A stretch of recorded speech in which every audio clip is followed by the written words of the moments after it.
बिलावल महला पंजवा। चरण कमल प्रभ हृदय ध्याए, रोग गए सगले सुख पाए।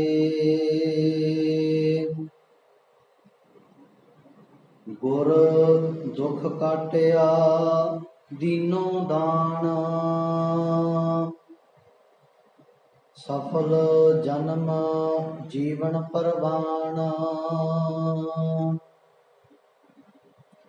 गुर दुख काटिया दीनो दान, सफल जन्म जीवन परवान। रहाओ अकथ कथा अमृत प्रभ बानी, कहो नानक जप जीवे ज्ञानी। अकथ कथा अमृत प्रभ बानी, कहो नानक जप जीवे ज्ञानी।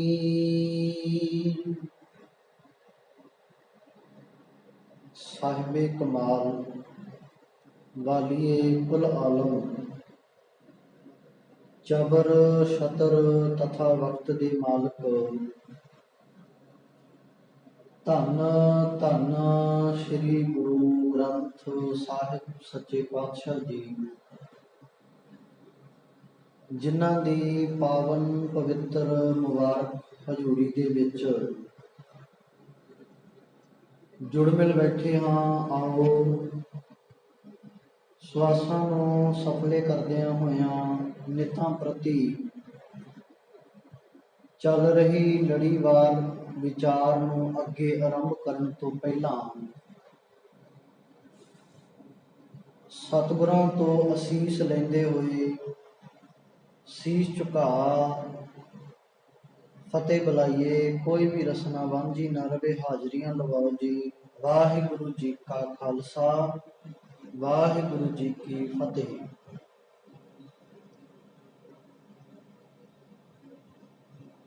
ਸਤਿਗੁਰੂ ਸੱਚੇ ਪਾਤਸ਼ਾਹ ਜੀ ਅੱਜ ਦੇ ਪਾਵਨ ਬਚਨ ਬਖਸ਼ਿਸ਼ ਕਰਦੇ ਨੇ।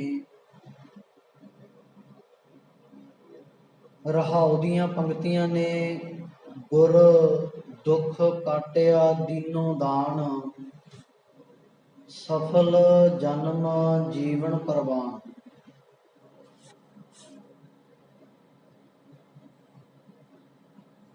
ਧੰਨ ਗੁਰੂ ਅਰਜਨ ਸਾਹਿਬ ਪਾਤਸ਼ਾਹ ਜੀ ਦੱਸਦੇ ਨੇ, ਕਹਿੰਦੇ ਹੇ ਭਾਈ, ਗੁਰੂ ਨੇ ਪਰਮਾਤਮਾ ਨੂੰ ਜਪ ਕੇ, ਜਿਸ ਮਨੁੱਖ ਨੇ ਪਰਮਾਤਮਾ ਦਾ ਨਾਮ ਜਪਿਆ, ਗੁਰੂ ਨੇ ਕਿਰਪਾ ਕੀਤੀ, ਦਾਤ ਦਿੱਤੀ ਕਿ ਉਸ ਦੇ ਸਾਰੇ ਦੁੱਖ ਕੱਟ ਦਿੱਤੇ। ਗੁਰ ਰਾਰੇ ਨੂੰ ਸਿਹਾਰੀ ਦੇ ਨਾਲ ਲਿਖਿਆ ਗਿਆ ਹੈ। ਇਹਦਾ ਅਰਥ ਹੈ ਗੁਰੂ ਨੇ। ਜੇਕਰ ਰਾਰਾ ਮੁਕਤਾ ਆਵੇ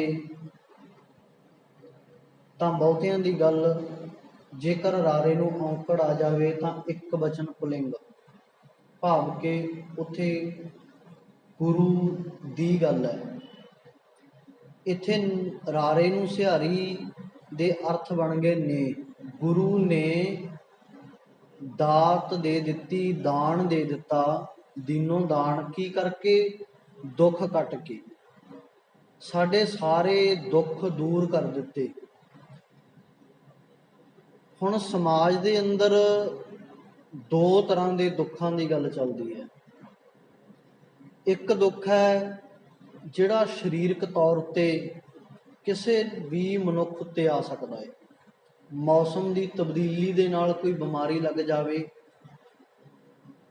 ਜਾਂ ਕਿਸੇ ਚੀਜ਼ ਵਸਤੂ ਪਦਾਰਥ ਕੈਲਸ਼ੀਅਮ ਵਿਟਾਮਿਨ ਦੀ ਘਾਟ ਕਰਕੇ ਕੋਈ ਸਰੀਰ ਨੂੰ ਰੋਗ ਲੱਗ ਜਾਵੇ।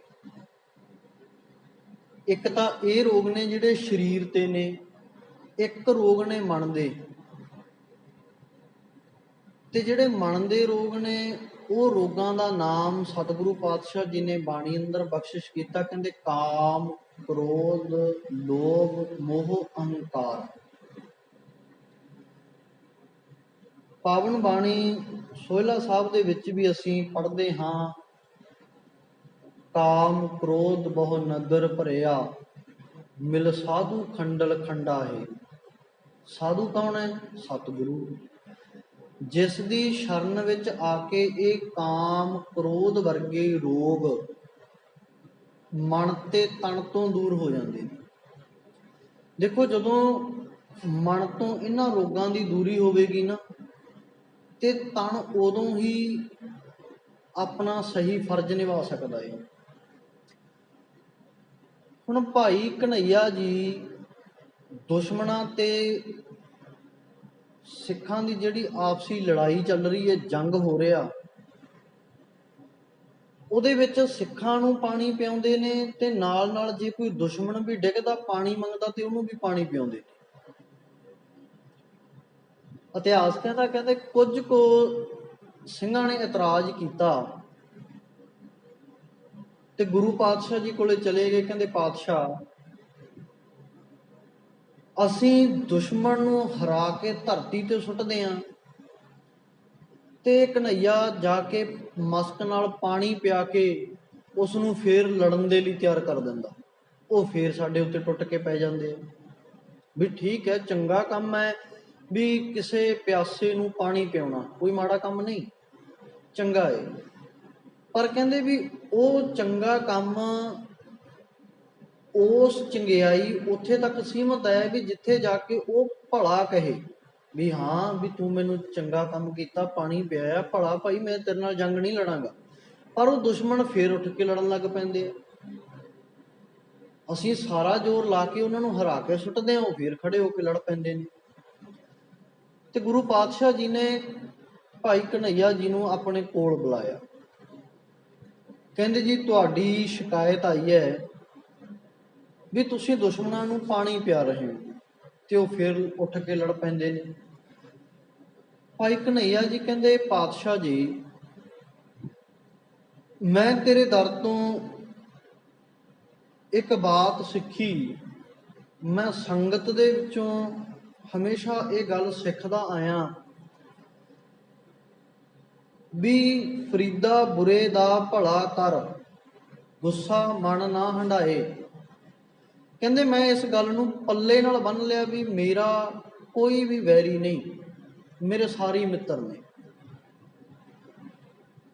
ਕਿਉਂਕਿ ਵੈਰੀ ਤਾਂ ਉਹ ਹੈ ਨਾ ਜਿੱਥੇ ਮਨ ਦੇ ਵਿੱਚ ਵੀ ਇਹ ਧਾਰਨ ਕਰ ਲਿਆ ਵੀ ਹੈ ਹੀ ਮੇਰਾ ਵੈਰੀ ਹੈ, ਉੱਥੇ ਵੈਰ ਵਿਰੋਧਤਾ ਜ਼ਿਆਦਾ ਵੱਧ ਜਾਂਦੀ ਆ। ਕਹਿੰਦੇ ਮੈਂ ਤਣ ਕਰਕੇ ਤਾਂ ਇੱਕ ਚੀਜ਼ ਮੰਨ ਲਵੀ ਵੀ ਇਹ ਵੈਰੀ ਹੈ ਮੇਰਾ, ਮਨ ਕਰਕੇ ਮੈਂ ਉਸ ਵੈਰੀ ਨੂੰ ਮਿਟਾ ਨਹੀਂ ਪਾ ਰਿਹਾ। ਕਹਿੰਦੇ ਮੈਂ ਸਿੱਖਿਆ ਵੀ ਇੱਥੇ ਬੁਰੇ ਦਾ ਵੀ ਭਲਾ ਕਰਨਾ। ਸਤਿਗੁਰੂ ਕਹਿੰਦੇ ਵੀ ਫਿਰ ਕੱਲਾ ਪਾਣੀ ਵੀ ਕਿਉਂ ਪਿਆਉਣਾ ਭਾਈ? ਖੁਸ਼ ਹੋਏ ਵੀ ਲੈ ਵੀ ਤੂੰ ਜੇ ਕਿਤੇ ਕਿਸੇ ਦੇ ਜ਼ਖਮ ਵੀ ਹੁੰਦਾ ਨਾ ਗਹਿਰਾ, ਤਾਂ ਤੂੰ ਉਹਦੇ ਮੱਲਮ ਪੱਟੀ ਵੀ ਕਰ। ਅੱਜ ਜਿਹੜਾ ਆਹ ਚੱਲਦਾ ਨਾ ਰੈੱਡ ਕਰਾਸ ਦੇ ਨਾਂ ਦੇ ਉੱਤੇ ਸੰਸਥਾ ਚੱਲਦੀ ਹੈ, ਇਹਦੇ ਆਗੂ ਕਿਸੇ ਹੋਰ ਨੂੰ ਬਣਾ ਦਿੱਤਾ ਗਿਆ, ਜਦ ਕਿ ਇਹ ਰੈੱਡ ਕਰਾਸ ਦੇ ਬਾਨੀ ਨੇ ਜੇਕਰ ਉਹ ਭਾਈ ਕਨ੍ਹਈਆ ਜੀ ਨੇ, ਜਿਹੜੇ ਆਪਣੇ ਦੁਸ਼ਮਣ ਦੀ ਵੀ ਮਦਦ ਕਰਦੇ ਨੇ। ਆਪਣੇ ਦੁਸ਼ਮਣ ਨੂੰ ਵੀ ਦੁਸ਼ਮਣ ਨਹੀਂ ਮੰਨ ਰਹੇ, ਠੀਕ ਹੈ, ਉਹਦਾ ਕਰਮ ਹੈ। ਆਪਣੇ ਬਾਦਸ਼ਾਹ ਦੇ ਹੁਕਮ ਦੇ ਵਿੱਚ, ਆਪਣੇ ਮਾਲਕ ਦੇ ਹੁਕਮ ਦੇ ਵਿੱਚ ਉਹ ਤਲਵਾਰ ਲੈ ਕੇ ਜਾਂ ਰਫਲ ਲੈ ਕੇ ਚੜ੍ਹ ਕੇ ਆਇਆ। ਉਹ ਤਾਂ ਜੰਗ ਚੱਲੀ ਜਾ ਰਹੀ ਹੈ ਨਾ ਸਿੱਖਾਂ ਦੀ ਉਹਨਾਂ ਨਾਲ, ਵੀ ਜੇਕਰ ਚੜ੍ਹ ਕੇ ਆਇਆ ਤਾਂ ਉਹੋ ਜਿਹੇ ਸਿੱਖ ਵੀ ਜਵਾਬ ਦੇ ਰਹੇ ਨੇ। ਪਰ ਜਿਹੜੀ ਸਿੱਖਿਆ ਕੀ ਹੈ ਵੀ ਮੈਂ ਇਹ ਸਿੱਖਿਆ ਵੀ ਜਿਹੜੇ ਲੜ ਰਹੇ ਨੇ ਉਹ ਆਪਣਾ ਕਰਮ ਨਿਭਾ ਰਹੇ ਨੇ, ਮੈਂ ਆਪਣਾ ਕਰਮ ਨਿਭਾ ਰਿਹਾ। ਮੈਥੋਂ ਤਲਵਾਰ ਫੜ ਕੇ ਨਹੀਂ ਲੜਿਆ ਜਾਂਦਾ, ਮੈਂ ਮਸ਼ਕ ਚੁੱਕ ਲਈ ਪਾਣੀ ਦੀ। ਇਹ ਬਾਹਰੀ ਤੌਰ ਤੇ ਦੁਸ਼ਮਣ ਨੂੰ ਮਾਰ ਰਹੇ ਨੇ, ਮੈਂ ਉਹਨਾਂ ਦੇ ਅੰਦਰੋਂ ਦੁਸ਼ਮਣੀ ਮਾਰ ਰਿਹਾ। ਵੀ ਉਹਨਾਂ ਦੇ ਮਨ ਦੇ ਵਿੱਚੋਂ ਦੁਸ਼ਮਣੀ ਮਰ ਜਾਵੇ, ਵਿਰੋਧਤਾ ਮਰ ਜਾਵੇ, ਤਾਂ ਕਿ ਸਾਡੇ ਸਮਾਜ ਦਾ ਤਾਣਾ ਬਾਣਾ ਸਹੀ ਹੋ ਸਕੇ। ਇਹ ਹੈ ਸਿੱਖਿਆ। ਹੁਣ ਜਿਹਦੇ ਅੰਦਰੋਂ ਮਨ ਦੇ ਵਿੱਚੋਂ ਰੋਗ ਦੂਰ ਹੋ ਗਏ ਨਾ, ਸਤਿਗੁਰੂ ਕਹਿੰਦੇ ਉਹ ਸੱਚੇ ਦਰ ਉੱਤੇ ਪ੍ਰਵਾਨ ਹੋ ਜਾਂਦਾ ਹੈ। ਸਫਲ ਜਨਮ ਜੀਵਨ ਪ੍ਰਵਾਨ, ਕਹਿੰਦੇ ਉਹਦਾ ਜਨਮ ਜਿਹੜਾ ਹੈ ਉਹ ਸਫਲਾ ਹੋ ਜਾਂਦਾ। ਇੱਕ ਹੋਰ ਗੱਲ ਚੱਲਦੀ ਹੈ ਆਮ ਸਮਾਜ ਦੇ ਅੰਦਰ, ਵੱਖੋ ਵੱਖ ਧਰਮਾਂ ਦੀਆਂ ਜਾਂ ਧਾਰਮਿਕ ਗ੍ਰੰਥਾਂ ਦੀਆਂ ਰੀਤਾਂ ਰਵਾਇਤਾਂ ਵੱਖਰੀਆਂ ਨੇ।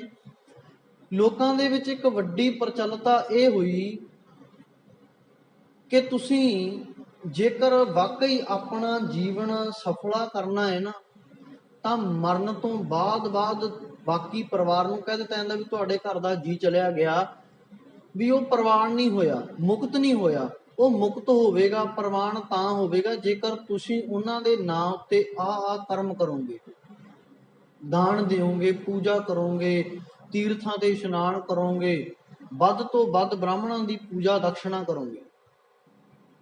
ਪਰ ਗੁਰੂ ਪਾਤਸ਼ਾਹ ਜੀ ਬਾਣੀ ਵਿੱਚ ਫੈਸਲਾ ਦਿੰਦੇ ਨੇ ਵੀ ਤੈਨੂੰ ਇਹਨਾਂ ਕਰਮਾਂ ਦੇ ਵਿੱਚ ਪੈਣ ਦੀ ਲੋੜ ਨਹੀਂ। ਕਹਿੰਦੇ ਗੱਲ ਤਾਂ ਹੈ ਵੀ ਜੀਵਨ ਮੁਕਤ ਹੋਣਾ ਹੈ। ਪਾਤਸ਼ਾਹ ਜੀ ਕਹਿੰਦੇ ਇੱਥੇ ਮਰਨ ਮੁਕਤ ਕਿਨ ਪਾਈ, ਮਰ ਕੇ ਮੁਕਤੀ ਕਿਸ ਨੇ ਪਾਈ ਆ? ਕਿਸੇ ਨੇ ਦੱਸਿਆ ਕਿ ਵੀ ਮੈਂ ਮੁਕਤ ਹੋ ਗਿਆ? ਕਿੰਨੇ ਸਾਡੇ ਵੀ ਸਕੀ ਸੰਬੰਧੀ ਚਲੇ ਗਏ, ਦਾਦੇ ਪੜਦਾਦੇ ਦਾਦੀਆਂ, ਹੋਰ ਰਿਸ਼ਤੇਦਾਰੀਆਂ ਵੀ ਕਿੰਨੇ ਸਾਡੇ ਤੋਂ ਛੋਟੇ ਵੀ ਚਲੇ ਗਏ, ਵੱਡੇ ਵੀ ਚਲੇ ਗਏ, ਕਈਆਂ ਦੇ ਮਾਂ-ਬਾਪ ਵੀ ਚਲੇ ਗਏ। ਪਰ ਕੀ ਕਿਸੇ ਨੇ ਦੱਸਿਆ ਕਿ ਵੀ ਮੈਂ ਮੁਕਤ ਹੋ ਗਿਆ? ਨਹੀਂ ਨਾ।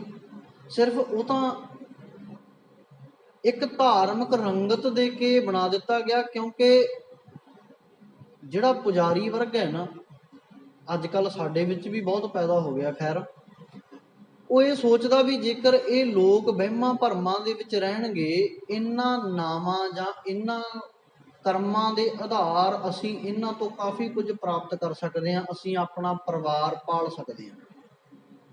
ਪਰਿਵਾਰ ਪਾਲਣ ਲਈ ਕਿਸੇ ਨੂੰ ਗਲਤ ਰਾਹੇ ਪਾ ਕੇ ਥੋੜੀ ਪਾਲਿਆ ਜਾਂਦਾ, ਚੰਗੇ ਰਾਹ ਤੇ ਵੀ ਪਾ ਕੇ ਪਾਲਿਆ ਹੀ ਜਾਂਦਾ ਨਾ। ਲੋਕ ਕਿਹੜਾ ਵਸਦੇ ਨਹੀਂ, ਦੁਨੀਆ ਵੀ ਤਾਂ ਵਸਦੀ ਹੈ ਨਾ। ਸਤਿਗੁਰੂ ਕਹਿੰਦੇ ਇੱਥੇ ਤਾਂ ਕਹਿੰਦੇ ਮੁਕਤ ਉਹ ਆ, ਕਹਿੰਦੇ ਜਿਹਦੇ ਮਨ ਦੇ ਵਿੱਚ ਸਦਾ ਮਾਲਕ ਪਰਮਾਤਮਾ ਦੀ ਯਾਦ ਵਸੀ ਹੋਈ ਹੈ।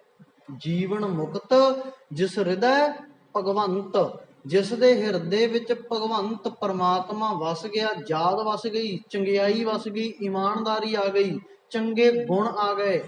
ਅੱਜ ਤੋਂ ਮੰਦਾ ਨਹੀਂ ਕਰਨਾ, ਚੰਗੇ ਗੁਣਾਂ ਦਾ ਧਾਰਨੀ ਬਣ ਗਿਆ ਵੀ ਮੈਂ ਗੁਣਾਂ ਨੂੰ ਹੀ ਅੱਗੇ ਪ੍ਰੇਰਿਤ ਹੋਣਾ, ਹੋਰ ਵਧਾਉਣਾ। ਕਹਿੰਦੇ ਉਸ ਦੇ ਜੀਵਨ ਦੇ ਵਿੱਚ ਆਈ ਪ੍ਰੇਰਨਾ ਹੀ ਪਰਮਾਤਮਾ ਹੈ, ਕਿਉਂਕਿ ਹੁਣ ਉਹਨੂੰ ਸਾਰੇ ਕਿਤੇ ਇੱਕੋ ਜੋਤ ਹੀ ਦਿਸਦੀ ਆ। ਸਭ ਮਹਿ ਜੋਤ ਜੋਤ ਹੈ ਸੋਏ, ਤਿਸ ਦਾ ਚਾਨਣ ਸਭ ਮਹਿ ਚਾਨਣ ਹੋਏ। ਹੁਣ ਕਿਸੇ ਨਾਲ ਵੈਰ ਵਿਰੋਧਤਾ ਨਹੀਂ, ਈਬੈ ਬੀਠਲ ਉਬੈ ਬੀਠਲ, ਬੀਠਲ ਬਿਨਾ ਸੰਸਾਰ ਨਹੀਂ। ਉਸ ਮਾਲਕ ਪਰਮਾਤਮਾ ਤੋਂ ਬਿਨਾ ਸੰਸਾਰ ਹੀ ਨਹੀਂ। ਹਰ ਕਣ ਕਣ ਦੇ ਵਿੱਚ ਉਹ ਵਸਿਆ ਹੋਇਆ। ਘਟ ਘਟ ਮੈਂ ਹਰ ਜੂ ਵਸੈ, ਸੰਤਨ ਕਹਿਓ ਪੁਕਾਰ। ਉੱਚੀ ਉੱਚੀ ਪੁਕਾਰ ਪੁਕਾਰ ਸਤਿਪੁਰਸ਼ਾਂ ਨੇ ਕਿਹਾ ਵੀ ਹਰ ਜਰੇ ਜਰੇ ਵਿੱਚ ਮਾਲਕ ਵਸਦਾ ਹੈ, ਹਰੇਕ ਥਾਂ ਦੇ ਉੱਤੇ ਮਾਲਕ ਹੈ। ਉਸ ਮਾਲਕ ਪਰਮਾਤਮਾ ਤੋਂ ਬਿਨਾ ਕੋਈ ਵੀ ਥਾਂ ਖਾਲੀ ਨਹੀਂ।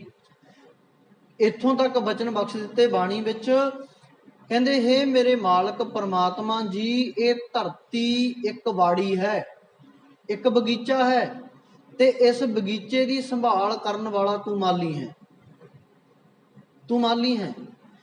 ਇਹ ਸੰਸਾਰ ਇੱਕ ਬਾੜੀ ਹੈ ਤੇ ਇਸ ਬਾੜੀ ਦੀ ਸੰਭਾਲ ਕਰਨ ਵਾਲਾ ਤੂੰ ਮਾਲੀ ਹੈ।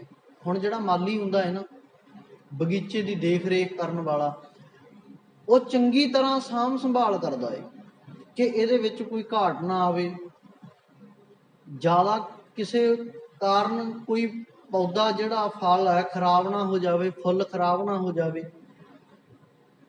ਉਹ ਇੰਨੀ ਸੰਭਾਲ ਕਰਦਾ ਹੈ ਨਾ, ਕਿਉਂ? ਕਿਉਂਕਿ ਉਹ ਆਪਣੀ ਬਾੜੀ ਨੂੰ ਪਿਆਰ ਕਰਦਾ ਤਨੋਂ ਤੇ ਮਨੋਂ। ਉਹ ਕਹਿੰਦਾ ਵੀ ਮੇਰਾ ਬਗੀਚਾ ਸੋਹਣਾ ਬਣੇ, ਤੇ ਮਾਲਕ ਪਰਮਾਤਮਾ ਵੀ ਸੰਭਾਲ ਕਰ ਰਿਹਾ। ਉਹ ਗੱਲ ਵੱਖਰੀ ਹੈ ਕਿ ਸਾਡੇ ਵਰਗੇ ਵਿੱਚ ਕੁਝ ਕੰਡੇ ਪੈਦਾ ਹੋ ਜਾਂਦੇ ਨੇ ਵੀ ਜਿਹੜੇ ਇੱਕ ਦੂਜੇ ਦੀ ਚੁਭੀ ਜਾਂਦੇ ਨੇ, ਉਹ ਨੁਕਸਾਨਦਾਇਕ ਆ। ਕਹਿੰਦੇ ਹੁਣ ਮੇਰਾ ਜਨਮ ਜਿਹੜਾ ਸੀ ਸਤਿਗੁਰੂ ਦਾਤਾ ਜੀ ਉਹ ਸਫਲਾ ਹੋ ਗਿਆ, ਸਫਲਾ ਹੋਇਆ ਕਿਵੇਂ? ਉਸ ਮਾਲਕ ਪਰਮਾਤਮਾ ਦੀ ਜਦੋਂ ਯਾਦ ਅੰਦਰ ਵਸ ਗਈ, ਰੋਗ ਕੱਟਿਆ ਗਿਆ। ਹੁਣ ਰੋਗ ਕੱਟਣ ਲਈ ਕੀ ਆ? ਸਤਿਗੁਰੂ ਦੇ ਨਾਮ ਦੇ ਵਿੱਚ ਚੱਲਣਾ ਪਵੇਗਾ। ਧੰਨ ਗੁਰੂ ਅਰਜਨ ਸਾਹਿਬ ਸੱਚੇ ਪਾਤਸ਼ਾਹ ਜੀ ਇੱਕ ਥਾਂ ਹੋਰ ਜ਼ਿਕਰ ਕਰਦੇ ਨੇ, ਕਹਿੰਦੇ ਰੋਗ ਕਵਣ ਜਾਂ ਰਾਖੈ ਆਪ।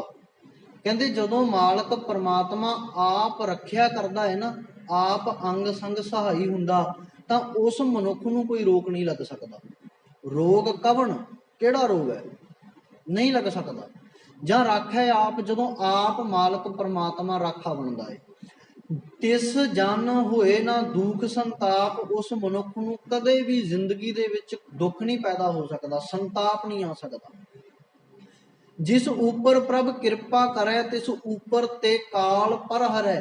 ਉਹ ਤੋਂ ਕਾਲ ਵੀ ਪਰੇ ਹੋ ਜਾਂਦਾ, ਬੁਰਿਆਈ ਪਰੇ ਹੋ ਜਾਂਦੀ ਹੈ, ਚੰਗਿਆਈ ਆ ਜਾਂਦੀ ਹੈ। ਪਰ ਹੁਣ ਕੀ ਹੈ? ਹੁਣ ਇਹ ਹੈ ਵੀ ਚੰਗਿਆਈ ਤਾਂ ਸਾਡੇ ਤੋਂ ਹੁੰਦੀ ਨਹੀਂ, ਬੁਰਿਆਈ ਕਰਨੀ ਆ ਜਦੋਂ ਉਦੋਂ ਭੱਜ ਕੇ ਉੱਠ ਖੜਦੇ ਆ। ਚੰਗਿਆਈ ਆਲਕ ਕਰੇ, ਬੁਰਿਆਈ ਹੋਏ ਸ਼ੇਰ। ਚੰਗਿਆਈ ਦੇ ਵੇਲੇ ਤਾਂ ਆਲਕ ਹੈ, ਆਲਸ ਹੈ ਵੀ ਚੰਗਾ ਕੰਮ ਸਾਡੇ ਤੋਂ ਨਹੀਂ ਹੁੰਦਾ, ਨਹੀਂ ਏਦਾਂ ਕਰਾਂਗੇ ਉਹ ਰੁੱਸ ਜੂ, ਉਹ ਫਲਾਨਾ ਐ ਹੋ ਜੂ, ਏਦਾਂ ਹੋ ਜੂ, ਏਦਾਂ ਦੀਆਂ ਵਿਚਾਰਧਾਰਾਵਾਂ ਸਾਡੇ ਵਿੱਚ ਨੇ। ਪਰ ਕਹਿੰਦੇ ਬੁਰਾ ਕੰਮ, ਬੁਰੇ ਕਾਮ ਕੋ ਊਠ ਖਲੋਇਆ, ਝੱਟ ਉੱਠ ਖੜਿਆ ਵੀ ਹਾਂ ਦੱਸੋ ਕਿੱਥੇ ਜਾਣਾ, ਕਿਹਨੂੰ ਕੁੱਟਣਾ, ਕਿਹਨੂੰ ਮਾਰਨਾ, ਕਿਹੜੀ ਜਗ੍ਹਾ ਦੇ ਉੱਤੇ ਕਬਜ਼ਾ ਕਰਨਾ, ਕਿਹਨਾਂ ਨੂੰ ਦਬਾਉਣਾ, ਝਟਪਟ ਹੋ ਜਾਂਦਾ ਖੜਾ। ਬੁਰੇ ਕਾਮ ਕੋ ਉੱਠ ਖਲੋਇਆ, ਨਾਮ ਕੀ ਬੇਲਾ ਪੈ ਪੈ ਸੋਇਆ। ਨਾਮ ਦੇ ਵੇਲੇ, ਚੰਗਾ ਕੰਮ ਕਰਨ ਦੇ ਵੇਲੇ ਕਹਿੰਦੇ ਸੌ ਜਾਂਦਾ ਹੈ, ਆਲਸ ਕਰਦਾ ਹੈ। ਪਾਤਸ਼ਾਹ ਜੀ ਇੱਕ ਥਾਂ ਬਚਨ ਹੋਰ ਬਖਸ਼ਦੇ ਨੇ, ਕਹਿੰਦੇ ਤੂੰ ਕਰ, ਦੇਰੀ ਕਰ, ਪਰ ਕਿਸ ਕੰਮ 'ਚ ਦੇਰੀ ਕਰ? ਕਹਿੰਦੇ ਬਿਲੰਬ ਪਾਪੰ ਨਾ ਬਿਲੰਬ ਧਰਮੰ। ਕਹਿੰਦੇ ਪਾਪ ਕਰਨ ਲੱਗਿਆ ਦੇਰੀ ਕਰ ਲੈ, ਪਾਪ ਤੇਥੋਂ ਹੋਵੇਗਾ ਨਹੀਂ, ਉਹਨੂੰ ਟਾਲ ਦੇ, ਟਾਲ ਮਟੋਲ ਕਰ ਦੇ ਵੀ ਨਹੀਂ ਮੈਂ ਅੱਜ ਏਦਾਂ, ਮੈਂ ਕਿਤੇ ਜਾਣਾ ਜਾਂ ਮੈਂ ਬਿਜੀ ਹਾਂ। ਵੀ ਪਾਪ ਕਰਨ ਲੱਗਿਆ ਤੂੰ 100 ਬਹਾਨਾ ਬਣਾ ਲੈ, ਪਾਪ ਟਾਲ ਦੇ ਵੀ ਪਾਪ ਨਹੀਂ ਕਰਨਾ। ਜੇ ਚਿੱਤ ਵੀ ਕਰਦਾ ਨਾ ਫਿਰ ਵੀ ਟਾਲ ਉਹਨੂੰ ਵੀ ਮੈਂ ਪਾਪ ਨਹੀਂ ਕਰਨਾ। ਚੰਗਾ ਕੰਮ ਕਰਨ ਲੱਗਿਆ ਸੋਚੀ ਨਾ, ਕਿਸੇ ਨੂੰ ਪੁੱਛੀ ਨਾ, ਰਾਏ ਨਾ ਲਈ। ਚੰਗਾ ਕੰਮ ਕਰਨ ਲੱਗਿਆ ਕਿਸੇ ਨੂੰ ਪੁੱਛੀ ਨਾ ਵੀ ਇਹ ਚੰਗਾ ਹੈ ਕਿ ਨਹੀਂ ਚੰਗਾ। ਉੱਥੇ ਤਾਂ ਕਹਿੰਦੇ ਝੱਟ ਖੜਾ ਹੋ ਜਾਵੀਂ ਉੱਠ ਕੇ ਵੀ ਹਾਂ ਇਹ ਚੰਗਾ ਹੈ, ਮੈਂ ਚੰਗਾ ਕੰਮ ਕਰਨਾ। ਬੁਰਾ ਕੰਮ ਕਰਨ ਲੱਗਿਆ 100 ਵਾਰੀ ਸੋਚ ਲਈ, ਉਹਨੂੰ ਪਰਖ ਲਈ, ਵਿਚਾਰ ਲਈ ਵੀ ਇਹ ਦੇਖੋ ਨਾ, ਆਮ ਕਰਕੇ ਅਸੀਂ ਕੋਈ ਸੌਦਾ ਲੈਂਦੇ ਹਾਂ ਸਬਜ਼ੀ ਵਾਲੇ ਤੋਂ, ਸਬਜ਼ੀ ਲੈਂਦੇ ਹਾਂ ਰੇਹੜੀ ਦੇ ਉੱਤੋਂ, ਤਾਂ ਅਸੀਂ ਨਾ ਕੱਦੂ ਵੀ ਚੱਕ ਚੱਕ ਕੇ ਵੇਖਦੇ ਹਾਂ। 10 ਰੁਪਏ ਕਿਲੋ ਕੱਦੂ, ਕਿਲੋ ਕੱਦੂ, 4 ਕੱਦੂ ਚੜ੍ਹਨੇ ਹੁੰਦੇ ਨੇ, ਉਹ ਚਾਰਾਂ ਨੂੰ ਵੀ ਅਸੀਂ ਨਾ ਟੋ ਟੋ ਵੇਖਦੇ ਹਾਂ ਵੀ ਸ਼ਾਇਦ ਕਿਤੋਂ ਦਬਤਾ ਤਾਂ ਨਹੀਂ, ਖਰਾਬ ਤਾਂ ਨਹੀਂ। ਟਮਾਟਰ 2 ਟਮਾਟਰ ਲੈਣੇ ਹੁੰਦੇ 10 ਰੁਪਈਆਂ ਦੇ, ਉਹਨਾਂ ਨੂੰ ਵੀ ਫੜ ਫੜ ਵੇਖਦੇ ਆ, ਭਾਈ ਤਾਜ਼ਾ ਟਮਾਟਰ ਪਰਖਦੇ ਆ ਨਾ। ਘੜਾ ਲੈਣ ਜਾਵੇ ਕੋਈ ਤੇ ਘੜੇ ਨੂੰ ਵੀ ਪਰਖਦਾ ਬੰਦਾ, ਟਣਕਾ ਕੇ ਵੇਖਦਾ ਵੀ ਸਹੀ ਹੈ, ਪੱਕਾ ਹੈ, ਕੱਚਾ ਤਾਂ ਨਹੀਂ। ਜ਼ਿੰਦਗੀ ਦੇ ਵਿੱਚ ਵੀ ਤੂੰ ਗੁਣਾਂ ਨੂੰ ਇਦਾਂ ਹੀ ਵੇਖ। ਪਰ ਇੱਕ ਸਵੀਕਾਰ ਕਰਨਾ ਪਵੇਗਾ ਕਿ ਸਤਿਗੁਰੂ ਦਾਤਾ ਗੁਣਾਂ ਨੂੰ ਤਾਂ ਪਾ ਸਕੇਗਾ ਜੇਕਰ ਤੂੰ ਸਵੀਕਾਰ ਕਰੇਗਾ ਵੀ ਹਮ ਅਵਗੁਣ ਭਰੇ ਏਕ ਗੁਣ ਨਾਹੀ, ਅੰਮ੍ਰਿਤ ਛਾੜ ਵਿਖੇ ਵਿਖ ਖਾਈ। ਕਹਿੰਦੇ ਇਹ ਸਤਿਗੁਰੂ ਦਾਤਾ ਜੀ ਮੇਰੇ ਅੰਦਰ ਤਾਂ ਅਵਗੁਣ ਨੇ, ਗੁਣ ਹੈ ਹੀ ਨਹੀਂ, ਤੇ ਤੂੰ ਗੁਣਾਂ ਦਾ ਦਾਤਾ ਹੈ, ਤੂੰ ਮੈਨੂੰ ਕਿਰਪਾ ਕਰ, ਗੁਣ ਦੇ, ਗੁਣ ਬਖਸ਼ ਦੇ। ਅਸੀਂ ਤਾਂ ਅੰਮ੍ਰਿਤ ਨੂੰ ਛੱਡ ਕੇ ਹਮੇਸ਼ਾ ਜ਼ਹਿਰ ਖਾ ਰਹੇ ਹਾਂ, ਕੰਨਾਂ ਰਾਹੀਂ ਵੀ ਬੁਰਾ ਸੁਣ ਸੁਣ ਕੇ, ਨਿੰਦਿਆ ਸੁਣ ਸੁਣ ਕੇ, ਅੱਖਾਂ ਨਾਲ ਵੀ ਬੁਰਾ ਦੇਖ ਕੇ, ਪਰਾਇਆ ਰੂਪ ਵੇਖ ਕੇ, ਹੱਥਾਂ ਨਾਲ ਬੁਰਾ ਕਰਕੇ, ਪੈਰਾਂ ਨਾਲ ਬੁਰੇ ਪਾਸੇ ਚੱਲ ਕੇ, ਮੂੰਹ ਨਾਲ ਬੁਰਾ ਚੱਖ ਕੇ। ਖਾਣ ਲਈ ਕੱਲੀ ਜੀਭ ਨਹੀਂ, ਸਾਡੇ ਸਾਰੇ ਗਿਆਨ ਇੰਦਰੇ ਤੇ ਕਰਮ ਇੰਦਰੇ ਸਾਥ ਦਿੰਦੇ ਨੇ ਬੁਰੇ ਕਰਮ ਦੇ ਵਿੱਚ।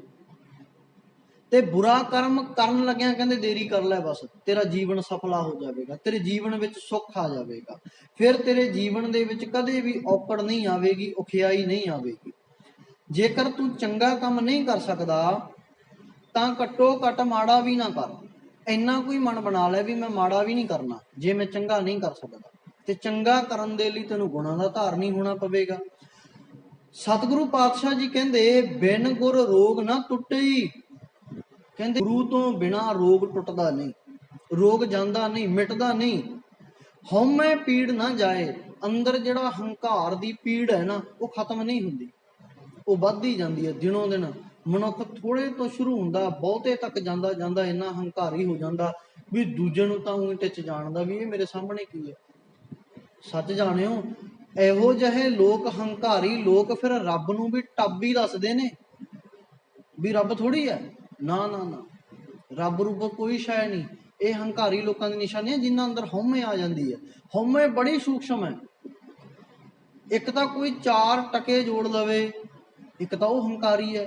ਜਿਹਦੇ ਕੋਲ ਜ਼ਮੀਨ ਵੱਧ ਹੋਵੇ ਉਹ ਹੰਕਾਰੀ, ਜਿਹਦੀ ਕੋਠੀ ਵੱਡੀ ਪਾਈ ਉਹ 'ਚ ਵੀ ਹੰਕਾਰ ਆ ਜਾਂਦਾ। ਕੁਝ ਲੋਕ ਮੇਰੇ ਵਰਗੇ ਨੇ ਵੀ ਜਿਹਨੂੰ 4 ਅੱਖਰ ਗਿਆਨ ਦੇ ਆ ਗਏ ਨਾ ਉਹ ਵੀ ਹੰਕਾਰੀ ਬਣ ਜਾਂਦਾ। ਤੇ ਸੱਚ ਜਾਣਿਓ, ਜਿਹਦੀ ਵੱਡੀ ਕੋਠੀ ਪਾਈ ਹੈ ਨਾ ਉਹਦਾ ਇੱਕ ਦਿਨ ਹੰਕਾਰ ਜ਼ਰੂਰ ਟੁੱਟ ਜਾਂਦਾ ਜਦੋਂ ਉਹਦੇ ਨਾਲ ਦਾ ਕੋਈ ਦੂਜਾ ਵੱਡੀ ਕੋਠੀ ਪਾ ਲੈਂਦਾ। ਹੋਰ ਉਹਦੀ 2 ਮੰਜ਼ਲੀ ਕੋਈ 4 ਮੰਜ਼ਲੀ ਖੜੀ ਕਰ ਲੈਂਦਾ ਵੀ ਲੈ ਆ ਜਾ, ਮੈਂ ਤੈਥੋਂ ਵੀ ਚੜ੍ਹਦਾ ਚਾਹੁੰਦਾ। ਉਹ ਕਹਿੰਦਾ ਉਹਦਾ ਹੰਕਾਰ ਢੈਲਾ ਪੈ ਜਾਂਦਾ, ਉਹ ਆਪੇ ਹੀ ਨਿਮਾਣ ਵਾਲੇ ਪਾਸੇ ਆ ਜਾਂਦਾ ਵੀ ਨਹੀਂ, ਵੀ ਗਲਤ ਸੀ ਮੈਂ, ਵੀ ਮੈਥੋਂ ਵੀ ਤਾਹਾਂ ਦੀ ਹੈਗੇ ਨੇ। ਪਰ ਜਿਹੜਾ ਗਿਆਨ ਦਾ ਕੁਛ 4 ਛਿੱਲੜ ਗਿਆਨ ਵਾਲੇ ਸਿੱਖ ਲਏ ਨਾ, ਜੋੜ ਲਏ ਵੀ ਹਾਂ ਮੇਰੇ ਵਰਗਾ ਤਾਂ ਕੋਈ ਗਿਆਨੀ ਨਹੀਂ, ਇਹ ਬੜਾ ਸੂਖਸ਼ਮ ਹੰਕਾਰ ਹੈ ਜਿਹੜਾ ਛੇਤੀ ਕਿਸੇ ਨੂੰ ਸਮਝ ਨਹੀਂ ਆਉਂਦਾ, ਪਤਾ ਨਹੀਂ ਲੱਗਦਾ।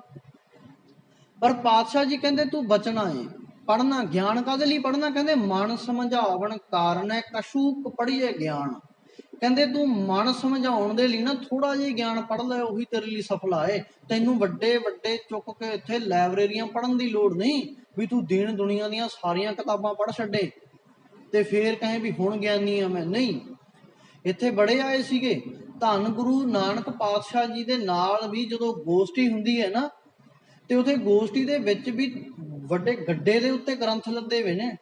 ਵੱਡਾ ਗੱਡਾ ਇੱਕ ਬਲਦਾਂ ਨਾਲ ਜੋੜਿਆ ਵਾ, ਉਹ ਗ੍ਰੰਥਾਂ ਦਾ ਭਰਿਆ। ਉਹ ਕਹਿੰਦਾ ਮੇਰੇ ਨਾਲ ਗੋਸ਼ਟੀ ਕਰੋ। ਗੁਰੂ ਸਾਹਿਬ ਕਹਿੰਦੇ ਕਾਹਦੀ? ਕਹਿੰਦੇ ਗਿਆਨ ਦੀ। ਕਹਿੰਦੇ ਕਿਉਂ? ਕਹਿੰਦੇ ਤੁਹਾਡੇ ਕੋਲੇ ਕਿਤਾਬ ਹੈ ਹੱਥ ਦੇ ਵਿੱਚ। ਚੇਤਾ ਰੱਖਿਓ, ਭਾਈ ਗੁਰਦਾਸ ਜੀ ਨੇ ਵਾਰਾਂ ਵਿੱਚ ਜ਼ਿਕਰ ਕੀਤਾ, ਆਸਾ ਹੱਥ ਕਿਤਾਬ ਕਸ। ਇੱਕ ਹੱਥ ਵਿੱਚ ਆਸਾ ਦਾ ਅਰਥ ਹੈ ਡੰਡਾ ਫੜਿਆ, ਇੱਕ ਹੱਥ ਵਿੱਚ ਕਿਤਾਬ ਹੈ। ਕਹਿੰਦੇ ਇਹ ਕਿਤਾਬ ਹੈ ਤੁਹਾਡੇ ਕੋਲੇ, ਤੁਸੀਂ ਪੜ੍ਹਨ ਵਾਲੇ ਹੋ, ਮੈਨੂੰ ਪਤਾ ਹੈ, ਤੁਸੀਂ ਮੇਰੇ ਨਾਲ ਗੋਸ਼ਟੀ ਕਰੋ। ਤੇ ਬ੍ਰਹਮਦਾਸ ਨੂੰ ਹੰਕਾਰ ਬਹੁਤ ਸੀ ਵੀ ਮੇਰੇ ਵਰਗਾ ਗਿਆਨੀ ਕੋਈ ਨਹੀਂ। ਹੰਕਾਰ ਸੀ ਗਿਆਨ ਦਾ। ਵੀ ਸ਼ਰਤ ਕੀ ਰੱਖੀ? ਕਹਿੰਦੇ ਜੇਕਰ ਤੁਸੀਂ ਗਿਆਨ ਦੇ ਵਿੱਚ ਜਿੱਤ ਗਏ ਤਾਂ ਆਹ ਸਾਰੀਆਂ ਕਿਤਾਬਾਂ ਤੁਹਾਡੀਆਂ। ਜੇਕਰ ਗਿਆਨ ਗੋਸ਼ਟੀ ਦੇ ਵਿੱਚ ਮੈਂ ਜਿੱਤ ਗਿਆ ਤਾਂ ਜਿਹੜੀ ਤੁਹਾਡੇ ਕੋਲ ਆ ਇਹ ਵੀ ਮੇਰੀ। ਉਹ ਇਹ ਚਾਹੁੰਦਾ ਸੀ ਵੀ ਵੱਡਾ ਗਿਆਨੀ ਮੈਂ ਹੀ ਆ, ਵੀ ਲੋਕ ਕੋਈ ਹੋਰ ਨਾ ਗਿਆਨੀ ਬਣ ਜਾਵੇ। ਪਰ ਗੁਰੂ ਪਾਤਸ਼ਾਹ ਜੀ ਨੇ ਉਸ ਨੂੰ ਉਸ ਗਿਆਨ ਗੋਸ਼ਟੀ ਦੇ ਵਿੱਚ ਹਰਾ ਦਿੱਤਾ ਤੇ ਉਹਨੇ ਆਪਣਾ ਵਾਅਦਾ ਨਿਭਾਇਆ, ਕਿਤਾਬਾਂ ਪੇਸ਼ ਕੀਤੀਆਂ। ਸਤਿਗੁਰੂ ਕਹਿੰਦੇ ਇਹਨੂੰ ਕੱਲਾ ਪੜ੍ਹ ਪੜ੍ਹ ਕੇ ਨਾ ਲੱਦੀ ਫਿਰ, ਨਾ ਇਹਨੂੰ ਅਮਲ ਦੇ ਵਿੱਚ ਲੈ ਕੇ ਆ, ਚੰਗਿਆਈ ਲੈ ਕੇ ਆ ਆਪਣੇ ਜੀਵਨ ਦੇ ਵਿੱਚ, ਤਾਂ ਤੂੰ ਸਫਲਾ ਹੋਵੇਂਗਾ। ਗੁਰ ਪ੍ਰਸਾਦੀ ਮਨ ਵਸੈ, ਨਾਮੈ ਰਹਿ ਸਮਾਏ। ਸੱਚੇ ਗਿਆਨ ਦੀ ਕਿਰਪਾ ਦੇ ਨਾਲ ਜਿਸ ਮਨੁੱਖ ਦੇ ਮਨ ਵਿੱਚ ਮਾਲਕ ਪਰਮਾਤਮਾ ਦੀ ਸਿਫਤ ਸਲਾਹ ਵਸ ਜਾਂਦੀ ਹੈ, ਕਹਿੰਦੇ ਫਿਰ ਉਹ ਨਾਮ ਦੇ ਵਿੱਚ ਹਮੇਸ਼ਾ ਟਿਕਿਆ ਰਹਿੰਦਾ। ਨਾਮੈ ਰਹੇ ਸਮਾਏ, ਟਿਕ ਜਾਂਦਾ ਹੈ, ਟਿਕਾ ਆ ਜਾਂਦਾ ਹੈ। ਤੇ ਟਿਕਾ ਆਉਣਾ ਹੀ ਬਹੁਤ ਔਖਾ। ਪਾਤਸ਼ਾਹ ਜੀ ਕਹਿੰਦੇ ਮਨ ਰੇ ਥਿਰ ਰਹੋ, ਮਤ ਕਤ ਜਾਹੀ ਜੀਓ। ਗੁਰੂ ਪਾਤਸ਼ਾਹ ਜੀ ਕਹਿੰਦੇ ਜੇਕਰ ਤੂੰ ਗੁਰੂ ਪਾਉਣਾ ਹੈ, ਤੂੰ ਮਾਲਕ ਪਰਮਾਤਮਾ ਪਾਉਣਾ ਹੈ, ਤਾਂ ਆਪਣੇ ਮਨ ਨੂੰ ਸਥਿਰ ਕਰ, ਟਿਕਾ ਉਹਨੂੰ। ਤੇਰਾ ਮਨ ਭਟਕਣਾ ਦੇ ਵਿੱਚ ਆ। ਮਨ ਰੇ ਥਿਰ ਰਹੋ, ਮਤ ਕਤ ਜਾਹੀ ਜੀਓ। ਬਾਹਰ ਢੂੰਡਤ ਬਹੁਤ ਦੁੱਖ ਪਾਵੋ, ਘਰ ਅੰਮ੍ਰਿਤ ਘਟ ਮਾਹੀ ਜੀਓ। ਕਹਿੰਦੇ ਬਾਹਰ ਲੱਭਣ ਜਾਏਗਾ ਤਾਂ ਦੁੱਖ ਪਾਵੇਂਗਾ, ਕਿਉਂਕਿ ਲੱਭਣਾ ਨਹੀਂ। ਕਹਿੰਦੇ ਘਰ ਅੰਮ੍ਰਿਤ ਘਟ ਮਾਹੀ ਜੀਓ, ਤੇਰੇ ਸਰੀਰ ਰੂਪੀ ਘਰ ਦੇ ਵਿੱਚ ਹੀ ਅੰਮ੍ਰਿਤ ਹੈ। ਆਪਣੇ ਹਿਰਦੇ ਨੂੰ ਖੋਜ, ਇਸ ਮਨ ਕੋ ਖੋਜੋ ਭਾਈ। ਕੀ ਹੈ ਮਨ ਖੋਜਤ? ਰਾਮ ਨਾਮ ਲਿਵ ਲਾਈ। ਮਨ ਖੋਜਣ ਦਾ ਕੀ ਹੈ ਜਰੀਆ? ਇੱਕੋ ਮਾਲਕ ਪਰਮਾਤਮਾ ਦਾ ਨਾਮ। ਉਸ ਨੂੰ ਜਪ, ਆਪਣੇ ਆਪ ਦੀ ਵਿਚਾਰ ਕਰ ਵੀ ਤੂੰ ਹੈ ਕੀ, ਤੂੰ ਕੌਣ ਹੈ, ਕਿੱਥੋਂ ਆਇਆ, ਕਾਹਦੇ ਲਈ ਆਇਆ। ਅਸੀਂ ਵਿਚਾਰ ਹੀ ਨਹੀਂ ਰਹੇ। ਅਸੀਂ ਘਰੋਂ ਤੁਰਦੇ ਹਾਂ ਨਾ, ਕਿਤੇ ਜਾਂਦੇ ਹਾਂ ਰਿਸ਼ਤੇਦਾਰੀ 'ਚ, ਸੱਜਣ ਮਿੱਤਰ ਦੇ ਕੋਲ, ਤਾਂ ਅਸੀਂ ਕਿਉਂ ਜਾਂਦੇ ਹਾਂ? ਸਾਨੂੰ ਪਤਾ ਵੀ ਆਹ ਕੰਮ ਹੈ, ਸਾਨੂੰ ਪਤਾ ਅਸੀਂ ਉੱਥੇ ਬਹੁਤਾ ਸਮਾਂ ਨਹੀਂ ਰਹਿਣਾ, ਵਾਪਸ ਮੁੜਨਾ ਆਪਣੇ ਘਰ। ਪਰ ਮਨੁੱਖ ਇਸ ਸੰਸਾਰ ਦੇ ਵਿੱਚ ਆ ਕੇ ਭੁੱਲ ਗਿਆ ਵੀ ਮੈਂ ਪਰਮਾਤਮਾ ਨਾਲ ਵਾਅਦਾ ਕੀਤਾ ਸੀ, ਮਰਨ ਲਿਖਾਏ ਮੰਡਲ ਮਹਿ ਆਏ। ਮਰਨਾ ਤੈਅ ਕਰਕੇ ਆਏ ਸੀ ਪਰ ਮਨੁੱਖ ਭੁੱਲ ਗਿਆ। ਮਨੁੱਖ ਕਹਿੰਦਾ ਸ਼ਾਇਦ ਮੈਂ ਸਦਾ ਸਦੀਵ ਰਹਾ, ਸ਼ਾਇਦ ਮੈਂ 20 ਸਾਲ 50 ਸਾਲ 100 ਸਾਲ 200 ਸਾਲ ਮੈਂ ਵੱਧ ਜੀ ਸਕਾਂ। ਹਰ ਇੱਕ ਦੀ ਇੱਛਾ ਇਹ ਆ, ਪਰ ਜਿਹੜਾ ਸਮਾਂ ਨਿਸ਼ਚਿਤ ਹੈ ਉਹ ਟਲਦਾ ਨਹੀਂ, ਉਹ ਆਏਗਾ ਹੀ ਆਏਗਾ। ਤੇ ਗੁਰੂ ਪਾਤਸ਼ਾਹ ਜੀ ਇਸੇ ਕਰਕੇ ਵਾਰ-ਵਾਰ ਸਾਨੂੰ ਇਹ ਬਾਣੀ ਵਿੱਚ ਸਮਝਾਉਂਦੇ ਨੇ ਵੀ ਭਲਿਆ ਤੂੰ ਆਪਣੇ ਜੀਵਨ ਵੱਲ ਨਜ਼ਰ ਮਾਰ। ਦੇਹ ਤੇਜਨ ਜੀ ਰਾਮ ਉਪਾਇਆ ਰਾਮ, ਦੇਹ ਤੇਜਨ, ਤੇਜਨ ਦਾ ਅਰਥ ਹੈ ਘੋੜੀ। ਕਹਿੰਦੇ ਇਹ ਸਰੀਰ ਰੂਪੀ ਘੋੜੀ ਪਰਮਾਤਮਾ ਨੇ ਤੈਨੂੰ ਦਿੱਤੀ ਹੈ, ਕਾਹਦੇ ਲਈ? ਸਫ਼ਰ ਕਰਨ ਦੇ ਲਈ। ਕਿਹੜਾ ਸਫ਼ਰ? ਜ਼ਿੰਦਗੀ ਦਾ ਸਫ਼ਰ। ਸਫ਼ਰ ਦੇ ਵਿੱਚ ਖਰਚ ਵੀ ਹੋਵੇਗਾ ਨਾ, ਜਦੋਂ ਸਫ਼ਰ ਤੇ ਮਨੁੱਖ ਜਾਂਦਾ 4 ਛਿੱਲੜ ਜੇਬ 'ਚ ਪਾ ਕੇ ਲੈ ਕੇ ਜਾਂਦਾ ਤਾਂ ਕਿ ਰਸਤੇ ਵਿੱਚ ਖਰਚ ਵੀ ਹੋਵੇਗਾ। ਖਰਚ ਦੇ ਲਈ ਸਵਾਸ ਦਿੱਤੇ ਨੇ ਮਾਲਕ ਨੇ, ਤੈਨੂੰ ਸਾਹ ਖਰਚਣ ਦੇ ਲਈ ਦਿੱਤੇ ਨੇ ਵੀ ਤੂੰ ਸਫ਼ਰ ਤੇ ਚੱਲਿਆ, ਜਨਮ ਮਨੁੱਖਾ ਦੇ ਵਿੱਚ, ਧਰਤੀ ਤੇ ਚੱਲਿਆ, ਮਾਤ ਲੋਕ ਦੇ ਵਿੱਚ। ਸਵਾਸ ਤੈਨੂੰ ਖਰਚ ਦਿੱਤਾ, ਪੈਸੇ ਦਿੱਤੇ ਨੇ, ਪਰ ਉਹ ਖਰਚ ਤੂੰ ਅਜਾਈ ਰਿਹਾ। ਉਹ ਤਾਂ ਇਸ ਤਰ੍ਹਾਂ ਵੀ ਲੋੜ ਦੇ ਮੁਤਾਬਕ ਤੂੰ ਉਹਨੂੰ ਖਰਚ ਸਕੇ, ਖਾ ਸਕੇ, ਵਰਤ ਸਕੇ। ਹੁਣ ਮਨੁੱਖ ਇੱਕ ਥਾਂ ਦੇ ਉੱਤੇ ਡੇਰਾ ਲਾ ਕੇ ਬੈਠ ਜਾਵੇ, ਉੱਥੇ ਹੀ ਸਾਰੇ ਪੈਸੇ ਖਰਚ ਕਰ ਦੇਵੇ, ਵਧੀਆ ਲੱਗੇ ਵੀ ਆਹ ਵੀ ਚੀਜ਼ ਵਧੀਆ ਖਰੀਦ ਲਈ, ਉਹ ਵੀ ਚੀਜ਼ ਵਧੀਆ ਲੱਗੀ ਖਰੀਦ ਲਈ। ਜਿਹੜੇ ਅਸਲੀ ਕੰਮ ਚੱਲਿਆ ਸੀ, ਜਿੱਥੇ ਪਹੁੰਚਣਾ ਸੀ ਉੱਥੇ ਪਹੁੰਚ ਨਹੀਂ ਸਕਿਆ, ਫਿਰ ਮੂੰਹ ਲਟਕਾ ਲਿਆ ਵੀ ਗਲਤੀ ਹੋ ਗਈ, ਮੈਂ ਤਾਂ ਆਹ ਚੀਜ਼ਾਂ ਵਸਤੂਆਂ ਐਵੇਂ ਖਰੀਦ ਲਈਆਂ, ਜਿੱਥੇ ਜਿਹੜੇ ਕੰਮ ਜਾਣਾ ਸੀ ਉਹ ਕੰਮ ਹੀ ਨਹੀਂ ਹੋਇਆ। ਤੇ ਬਾਅਦ ਵਿੱਚ ਵੀ ਇਦਾਂ ਹੀ ਹੁੰਦਾ ਨਾ, ਸਵਾਸ ਜਦੋਂ ਚਲੇ ਜਾਂਦੇ ਨੇ। ਬਾਬਾ ਫਰੀਦ ਜੀ ਨੇ ਬੜਾ ਸੋਹਣਾ ਬਚਨ ਬਖਸ਼ਿਆ, ਕਦੇ ਅਸੀਂ ਧਿਆਨ ਨਾਲ ਪੜ੍ਹੀਏ ਨਾ, ਜਾਂ ਚੱਲਦੀ ਬਾਣੀ ਜਦੋਂ ਅਖੰਡ ਰੂਪ ਵਿੱਚ ਚੱਲਦੀ ਹੈ, ਸਹਿਜ ਪਾਠ ਹੁੰਦਾ ਹੈ, ਕਦੇ ਸੁਣਨ ਦਾ ਯਤਨ ਕਰੀਏ ਨਾ, ਤਾਂ ਬੜੇ ਪਿਆਰੇ ਬਚਨ ਨੇ। ਬਾਬਾ ਫਰੀਦ ਜੀ ਕਹਿੰਦੇ, ਦੇਖ ਆਪਣੇ ਸਰੀਰ ਵੱਲ ਝਾਤ ਮਾਰ, ਆਪਣੇ ਸਰੀਰ ਵੱਲ ਝਾਤ ਮਾਰ, ਤੇਰੇ ਸਰੀਰ ਦੇ ਅੰਗ ਤੇਰਾ ਸਾਥ ਛੱਡਣਾ ਬੰਦ ਕਰ ਗਏ, ਤੇਰਾ ਸਾਥ ਨਹੀਂ ਦੇ ਰਹੇ, ਖਤਮ ਹੋਣ ਲੱਗ ਗਏ, ਉਹਨਾਂ ਦੀ ਜਾਨ ਨਿਕਲਣ ਲੱਗ ਪਈ। ਕਦੇ ਵੇਖ ਆਪਣੇ ਵੱਲ। ਕੀ ਕਹਿੰਦੇ ਸਤਿਗੁਰੂ? ਕਹਿੰਦੇ ਆਪਣੇ ਹੱਥਾਂ ਵੱਲ ਝਾਤ ਮਾਰ, ਜਿਹੜੇ ਹੱਥਾਂ ਨਾਲ ਤੂੰ ਚੰਗਾ ਕਰਦਾ ਸੀ ਜਾਂ ਮੰਦਾ ਕਰਦਾ ਸੀ, ਤੇਰੇ ਹੱਥਾਂ ਦੇ ਵਿੱਚੋਂ ਜਾਨ ਨਿਕਲ ਗਈ, ਅੱਜ ਤੇਰੇ ਹੱਥ ਤੇਰੇ ਤੋਂ ਨਹੀਂ ਚੱਕੇ ਜਾਂਦੇ। ਜਿਹੜੇ ਪੈਰਾਂ ਉੱਤੇ ਤੂੰ ਮਾਣ ਕਰਦਾ ਸੀ ਵੀ ਮੇਰੀਆਂ ਲੱਤਾਂ ਦੇ ਵਿੱਚ ਇੰਨਾ ਦਮ ਹੈ, ਮੈਂ ਇੰਨੀ ਦੌੜ ਲਾ ਸਕਦਾ, ਮੇਰੀਆਂ ਲੱਤਾਂ ਦੇ ਵਿੱਚ ਇੰਨਾ ਦਮ ਹੈ, ਮੈਂ ਇੰਨਾ ਭਾਰ ਚੁੱਕ ਕੇ ਤੁਰ ਸਕਦਾ, ਅੱਜ ਕਹਿੰਦੇ ਤੇਥੋਂ ਤੇਰੇ ਸਰੀਰ ਦਾ ਭਾਰ ਨਹੀਂ ਚੁੱਕਿਆ ਜਾਂਦਾ, ਲੱਤਾਂ ਜਵਾਬ ਦੇ ਗਈਆਂ, ਖੜਾ ਵੀ ਨਹੀਂ ਹੋਇਆ ਜਾਂਦਾ, ਲੱਤਾਂ ਕੰਬਦੀਆਂ ਨੇ। ਕਹਿੰਦੇ ਅੱਗੇ ਕੀ ਕਹਿੰਦੇ? ਕਹਿੰਦੇ ਚੱਬਣ ਚੱਲਣ ਰਤਨ ਸੇ ਸੁਨੀਅਰ ਬਹਿ ਗਏ, ਹੇੜਾ ਮੁੱਤੀ ਧਾ ਸੇ ਜਾਨੀ ਚੱਲ ਗਏ। ਚੱਬਣ ਕਹਿੰਦੇ ਨੇ ਦੰਦਾਂ ਨੂੰ, ਜਿਹੜੇ ਦੰਦਾਂ ਦੇ ਨਾਲ ਕਦੇ ਤੂੰ ਅਖਰੋਟ ਭੰਨ ਭੰਨ ਖਾਂਦਾ ਸੀ ਨਾ, ਅੱਜ ਤੇਥੋਂ ਰੋਟੀ ਦੀ ਬੁਰਕੀ ਨਹੀਂ ਟੁੱਟਦੀ ਉਹਨਾਂ ਦੰਦਾਂ ਨਾਲ। ਕਿਉਂ? ਕਿਉਂਕਿ ਦੰਦ ਨਿਕਲ ਗਏ। ਚੱਬਣ, ਚੱਲਣ ਦਾ ਅਰਥ ਹੈ ਪੈਰ, ਲੱਤਾਂ। ਜਿਹੜੀਆਂ ਲੱਤਾਂ ਨਾਲ ਤੂੰ ਦੌੜਾਂ ਲਾਉਂਦਾ ਸੀ, ਜੱਤੂ ਹੁੰਦਾ ਸੀ ਪਹਿਲੇ ਨੰਬਰ ਦੇ ਉੱਤੇ, ਅੱਜ ਤੇਥੋਂ ਮੰਜੇ ਤੋਂ ਖੜਾ ਨਹੀਂ ਹੋਇਆ ਜਾਂਦਾ, ਤੈਨੂੰ ਉਹ ਵੀ ਵਿਸਾਖੀਆਂ ਦਾ ਸਹਾਰਾ ਲੈਣਾ ਪੈਂਦਾ, ਡੰਡੇ ਦਾ ਸਹਾਰਾ ਲੈਣਾ ਪੈਂਦਾ, ਜਾਂ ਕਿਸੇ ਮਨੁੱਖ ਦਾ ਸਹਾਰਾ ਲੈਣਾ ਪੈਂਦਾ ਖੜੇ ਹੋਣ ਲਈ। ਉਹਨਾਂ ਲੱਤਾਂ ਉੱਤੇ ਭਾਰ ਨਹੀਂ ਆਉਂਦਾ, ਲੱਤਾਂ ਦੀ ਜਾਨ ਨਿਕਲ ਗਈ ਹੈ। ਚੱਬਣ ਚੱਲਣ ਰਤਨ, ਰਤਨ ਕਹਿੰਦੇ ਨੇ ਅੱਖਾਂ ਨੂੰ, ਜਿਹੜੀਆਂ ਅੱਖਾਂ ਨਾਲ ਤੂੰ ਕਈ ਕੋਹਾਂ ਦੂਰ ਤੱਕ ਦੇਖ ਲੈਂਦਾ ਸੀ, ਅਸਮਾਨ ਦੇ ਵਿੱਚ ਉੱਡਦੇ ਪੰਛੀ ਦੇ ਫੰਗ ਗਿਣਨ ਤੱਕ ਦੀ ਤੂੰ ਸ਼ਕਤੀ ਰੱਖਦਾ ਸੀ ਵੀ ਮੈਂ ਤਾਂ ਪੰਛੀ ਦੇ ਖੰਭ ਗਿਣ ਦਿੰਦਾ, ਮੇਰੇ ਸਾਹਮਣੇ ਦੀ ਕੋਈ ਚੀਜ਼ ਲੰਘ ਕਿਵੇਂ ਜਾਊਗੀ, ਇੰਨੀ ਨਜ਼ਰ ਤੇਜ਼ ਸੀ। ਪਰ ਅੱਜ ਵੇਖ ਤੇਰੇ ਸਰੀਰ ਦੀ ਹਾਲਤ ਭਲਿਆ, ਤੈਥੋਂ ਕੋਲੇ ਖੜਾ ਤੇਰਾ ਰਿਸ਼ਤੇਦਾਰ ਨਹੀਂ ਪਛਾਣ ਹੁੰਦਾ, ਅੱਖਾਂ ਤੇ ਹੱਥ ਧਰ ਧਰ ਵੇਖਦਾ ਵੀ ਕੌਣ ਹੈ, ਐਨਕ ਦੇ ਸ਼ੀਸ਼ੇ ਸਾਫ਼ ਕਰ ਕਰ ਵੇਖਦਾ ਵੀ ਕੌਣ ਹੈ, ਪਤਾ ਨਹੀਂ ਲੱਗਦਾ, ਫਿਰ ਪੁੱਛਦਾ ਵੀ ਭਾਈ ਤੂੰ ਕੌਣ ਹੈ। ਬਾਬਾ ਫਰੀਦ ਜੀ ਕਹਿੰਦੇ ਸੇ ਸੁਨੀਅਰ ਬਹਿ ਗਏ। ਹੁਣ ਉਹ ਬੰਦਾ ਬੋਲ ਕੇ ਦੱਸਦਾ ਵੀ ਬਾਪੂ ਮੈਂ ਫਲਾਨਾ, ਕੰਨ ਦੇ ਉੱਤੇ ਹੱਥ ਧਰ ਲੈਂਦਾ ਵੀ ਸੁਣਿਆ ਨਹੀਂ। ਏਦਾਂ ਹੀ ਹੁੰਦਾ ਨਾ, ਕੰਨ ਉੱਤੇ ਹੱਥ ਧਰ ਲੈਂਦਾ ਬਜ਼ੁਰਗ ਵੀ ਸੁਣਿਆ ਨਹੀਂ, ਉੱਚੀ ਬੋਲ, ਹੁਣ ਘੱਟ ਸੁਣਦਾ। ਉਹ ਫੇਰ ਉੱਚੀ ਦਿਨੇ ਕੰਨ ਕੋਲੇ ਮੂੰਹ ਕਰਕੇ ਬੋਲਦਾ, ਫੇਰ ਕਹਿੰਦਾ ਵੀ ਚੱਲ ਕੋਈ ਹੋਵੇਗਾ, ਠੀਕ ਹੈ ਤੂੰ ਆ ਗਿਆ, ਚੰਗੀ ਗੱਲ ਹੈ, ਪਰ ਪਤਾ ਪੁੱਤਾ ਨਹੀਂ ਲੱਗਿਆ।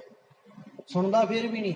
ਕਹਿੰਦੇ ਵੇਖ ਭਗਤ ਫਰੀਦ ਜੀ, ਕਹਿੰਦੇ ਤੂੰ ਆਪਣੇ ਵੱਲ ਵੇਖ, ਜਿਹੜੇ ਤੇਰੇ ਸਾਥ ਪੈਦਾ ਹੋਏ ਸੀ ਉਹ ਤੇਰਾ ਸਾਥ ਛੱਡਦੇ ਜਾ ਰਹੇ ਨੇ। ਮਾਂ ਬਾਪ ਭੈਣ ਭਾਈ ਇਹ ਦੂਰ ਦੀਆਂ ਰਿਸ਼ਤੇਦਾਰੀਆਂ, ਤੇਰੇ ਸਰੀਰ ਦੇ ਅੰਗ ਤੇਰਾ ਸਾਥ ਛੱਡ ਗਏ। ਚੱਬਣ ਚੱਲਣ ਰਤਨ ਸੇ ਸੁਣੀਅਰ ਬਹਿ ਗਏ, ਹੇੜਾ ਮੁੱਤੀ ਧਾ ਸੇ ਜਾਨੀ ਚੱਲ ਗਏ। ਜਿਹੜੇ ਤੇਰੇ ਜਾਨੀ ਸੀ, ਨਾਲ ਦੇ ਜਾਣਕਾਰ, ਤੇਰੀ ਜਾਨ ਦਾ ਹਿੱਸਾ ਸੀ, ਉਹਨਾਂ ਦੀ ਜਾਨ ਨਿਕਲ ਗਈ ਹੈ, ਧਾ ਨਿਕਲ ਗਈ ਹੈ ਉਹਨਾਂ ਦੀ। ਤੇ ਸੋਚ ਵੀ ਤੂੰ ਕਿੱਥੇ ਖੜਾ ਹੈ, ਕਿਉਂ ਨਹੀਂ ਕਰਦਾ ਤੂੰ ਗੁਣਾਂ ਦੀ ਸਾਂਭ। ਜੀਵਨ ਤਾਂ ਬੀਤਦਾ ਜਾ ਰਿਹਾ ਹੈ, ਬੀਤ ਜਾਏ ਹੈ ਬੀਤ ਜਾਏ ਹੈ ਜੀਵਨ, ਇਹ ਜੀਵਨ ਹੈ ਜਿਹੜਾ ਬੀਤਦਾ ਜਾ ਰਿਹਾ।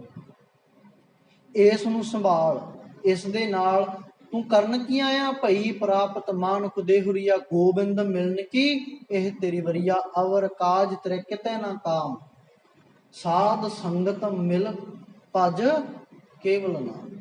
ਕੇਵਲ ਉਸ ਮਾਲਕ ਪਰਮਾਤਮਾ ਦਾ ਨਾਮ ਆਪਣੇ ਜੀਵਨ ਦੇ ਵਿੱਚ ਵਸਾ ਲੈ, ਫਿਰ ਤੇਰੇ ਅੰਦਰ ਜਿਹੜਾ ਪਿਆਰ ਹੈ ਉਹ ਸਤਿਗੁਰੂ ਦਾ ਵਸ ਜਾਵੇਗਾ।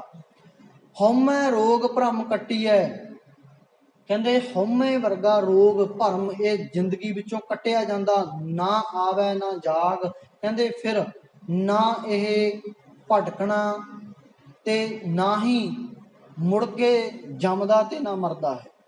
ਤੇਰਾ ਜੀਵਨ ਸਫਲਾ ਹੋ ਜਾਵੇਗਾ ਜੇਕਰ ਤੂੰ ਗੁਰੂ ਨੂੰ ਮਿਲ ਕੇ ਕਾਰਜ ਸਭ ਸਵਾਰੀਆਂ ਗੁਰ ਕੀ ਚਰਨੀ ਲਾਗ। ਗੁਰੂ ਦੀ ਚਰਨੀ ਵਿੱਚ ਲੱਗ ਕੇ ਕੀ ਕਰ, ਹਉਮੈ ਰੋਗ ਭਰਮ ਕੱਟੀਐ, ਕਹਿੰਦੇ ਕੱਟ ਲੈ। ਨਾ ਆਵੇ ਨਾ ਜਾਗ, ਨਾ ਤੈਨੂੰ ਵਾਰੀ ਵਾਰੀ ਜਨਮ ਲੈਣਾ ਪਵੇਗਾ ਨਾ ਮਰਨਾ ਪਵੇਗਾ, ਕਿਉਂਕਿ ਜਨਮੰ ਤਾਂ ਮਰਨੰ, ਮਰਨੰ ਤਾਂ ਸੋਗੰ।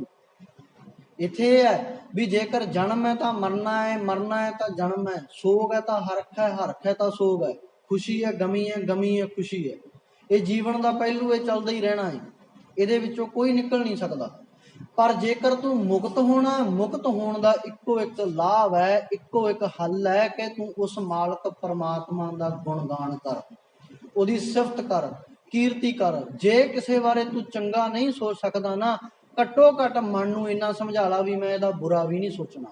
ਕਰਨਾ ਤਾਂ ਬਹੁਤ ਦੂਰ ਦੀ ਗੱਲ, ਸੋਚਣਾ ਵੀ ਨਹੀਂ ਬੁਰਾ। ਇਹ ਸਿੱਖ ਦੀਆਂ ਨਿਸ਼ਾਨੀਆਂ ਨੇ। ਤੂੰ ਨਿਵਣਾ ਸਿੱਖ ਲੈ, ਨਿਵਣ ਸੋ ਅੱਖਰ ਖਾਵਣ ਗੁਣ, ਜਿਹਬਾ ਮਣੀਆਂ ਮੰਤ, ਇਹ ਤੈ ਭੈਣੇ ਵੇਸ ਕਰ ਤਾਂ ਬਸ ਆਵੀ ਕੰਤ।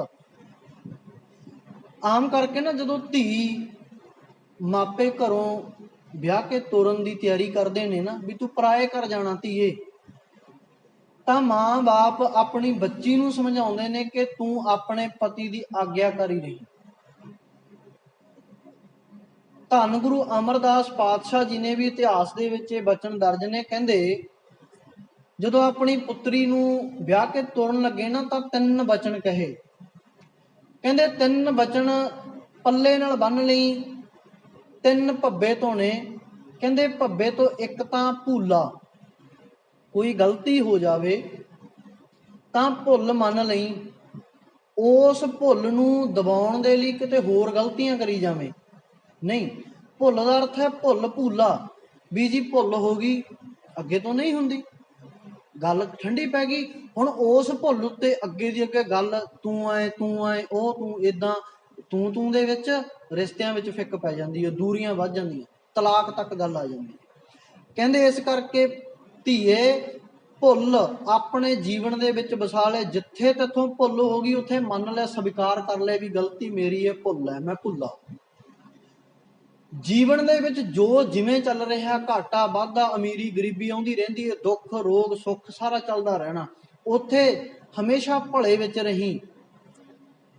ਭਲਾ ਕਰਨਾ ਨਾ ਭੁੱਲੀ ਕਦੇ ਵੀ ਕਿ ਸਤਿਗੁਰੂ ਤੇਰਾ ਭਲਾ ਏ, ਤੇਰੇ ਭਲੇ ਵਿੱਚ ਆ ਮੈਂ, ਬਸ ਜੋ ਹੋ ਰਿਹਾ ਭਲਾ ਹੀ ਹੈ, ਚੰਗਾ ਹੀ ਹੈ, ਮੈਂ ਹਮੇਸ਼ਾ ਭਲੇ ਵਿੱਚ ਰਵਾਂ, ਦੂਜਿਆਂ ਦਾ ਭਲਾ ਮੰਗਦਾ ਰਵਾਂ। ਕਹਿੰਦੇ ਕਦੇ ਫਿਰ ਭਾਣਾ ਕੀ ਹੈ ਕਿ ਅੱਜ ਤੇਰੇ ਕੋਲ ਕੋਈ ਦਾਤ ਹੈ, ਕੱਲ ਨਹੀਂ। ਅੱਜ ਧੀ ਪੁੱਤਰ ਨੇ ਤੇਰੇ ਘਰ ਜਨਮ ਲੈ ਲਿਆ ਤੇ ਉਹਦੇ ਵਿੱਚ ਜਨਮ ਤੋਂ ਖੁਸ਼ੀਆਂ ਆਈਆਂ ਤੇ ਕੁਝ ਸਮੇਂ ਬਾਅਦ ਚਲਿਆ ਗਿਆ ਬੱਚਾ, ਜਾਂ ਕੋਲੇ ਜੋ ਵੀ ਸੀ, ਪਤੀ ਚਲਿਆ ਗਿਆ, ਸੰਸਾਰ ਤੋਂ ਚਲਿਆ ਗਿਆ, ਮਾਤਾ ਪਿਤਾ ਚਲੇ ਗਏ, ਭੈਣ ਭਰਾ ਚਲੇ ਗਏ, ਬੱਚੇ ਚਲੇ ਗਏ, ਤਾਂ ਕਹਿੰਦੇ ਤੇਰੇ ਜੀਵਨ ਦੇ ਵਿੱਚ ਭਾਣਾ ਹੋਣਾ ਚਾਹੀਦਾ, ਭੂਲਾ ਭਲਾ ਭਾਣਾ। ਜੇ ਤੇਰੇ ਜੀਵਨ ਦੇ ਵਿੱਚ ਇਹ ਗੁਣ ਆ ਗਏ, ਕਹਿੰਦੇ ਤੂੰ ਜੀਵਨ ਪਦਵੀ ਨੂੰ ਸਵੀਕਾਰ ਕਰਕੇ ਉਸ ਦਰ ਤੇ ਕਬੂਲ ਪੈ ਜਾਵੇਂਗਾ। ਮੰਨੇ ਕੀ ਗਤ ਕਹੀ ਨਾ ਜਾਏ। ਜਿਹਨੇ ਮੰਨ ਲਿਆ ਉਹਦੀ ਅਵਸਥਾ ਨੂੰ ਕੋਈ ਬਿਆਨ ਨਹੀਂ ਕਰ ਸਕਦਾ ਵੀ ਉਹ ਕਿੱਡਾ ਵੱਡਾ ਦਿਆਲੂ ਤੇ ਕਿਰਪਾਲੂ ਹੈ। ਇਹ ਗੁਣਾਂ ਨੂੰ ਅੰਦਰ ਧਾਰਨ ਕਰਨਾ, ਤੇ ਗੁਣ ਧਾਰਨ ਕਰਨ ਦੇ ਲਈ ਗੁਰੂ ਨਾਲ ਇੱਕ ਮਨ ਹੋ ਕੇ ਜੁੜਨਾ ਪਵੇਗਾ। ਇੱਕ ਮਨ ਚਿੱਤ ਸਥਿਰ ਕਰਕੇ ਜੁੜਨਾ ਪਵੇਗਾ। ਐਸੀ ਪ੍ਰੀਤ ਕਰੋ ਮਨ ਮੇਰੇ, ਆਠ ਪਹਿਰ ਪ੍ਰਭ ਜਾਨੋ ਨੇਰੇ। ਕਹਿੰਦੇ ਐਸੀ ਪ੍ਰੀਤ ਜੀਵਨ ਦੇ ਵਿੱਚ ਬਣਾ ਕਿ ਤੈਨੂੰ ਅੱਠੇ ਪਹਿਰ ਪ੍ਰਮਾਤਮਾ ਨੇੜੇ ਲੱਗੇ। ਸਦਾ ਅੰਗ ਸੰਗੇ, ਸਦਾ ਹੀ ਅੰਗ ਸੰਗ, ਗੁਰ ਮੇਰੇ ਸੰਗ ਸਦਾ ਹੈ ਨਾਲੇ, ਸਿਮਰ ਸਿਮਰ ਤਿਸ ਸਦਾ ਸੰਭਾਲੇ। ਕਹਿੰਦੇ ਬਸ ਅੰਗ ਸੰਗ ਮੰਨ ਲੈ। ਮਾਫ ਕਰਿਓ, ਅਸੀਂ ਨਾ ਹਜੇ ਤੱਕ ਗੁਰੂ ਨਹੀਂ ਅੰਗ ਸੰਗ ਮੰਨਿਆ। ਹਜੇ ਅਸੀਂ ਗੁਰੂ ਅੰਗ ਸੰਗ ਨਹੀਂ ਮੰਨਿਆ।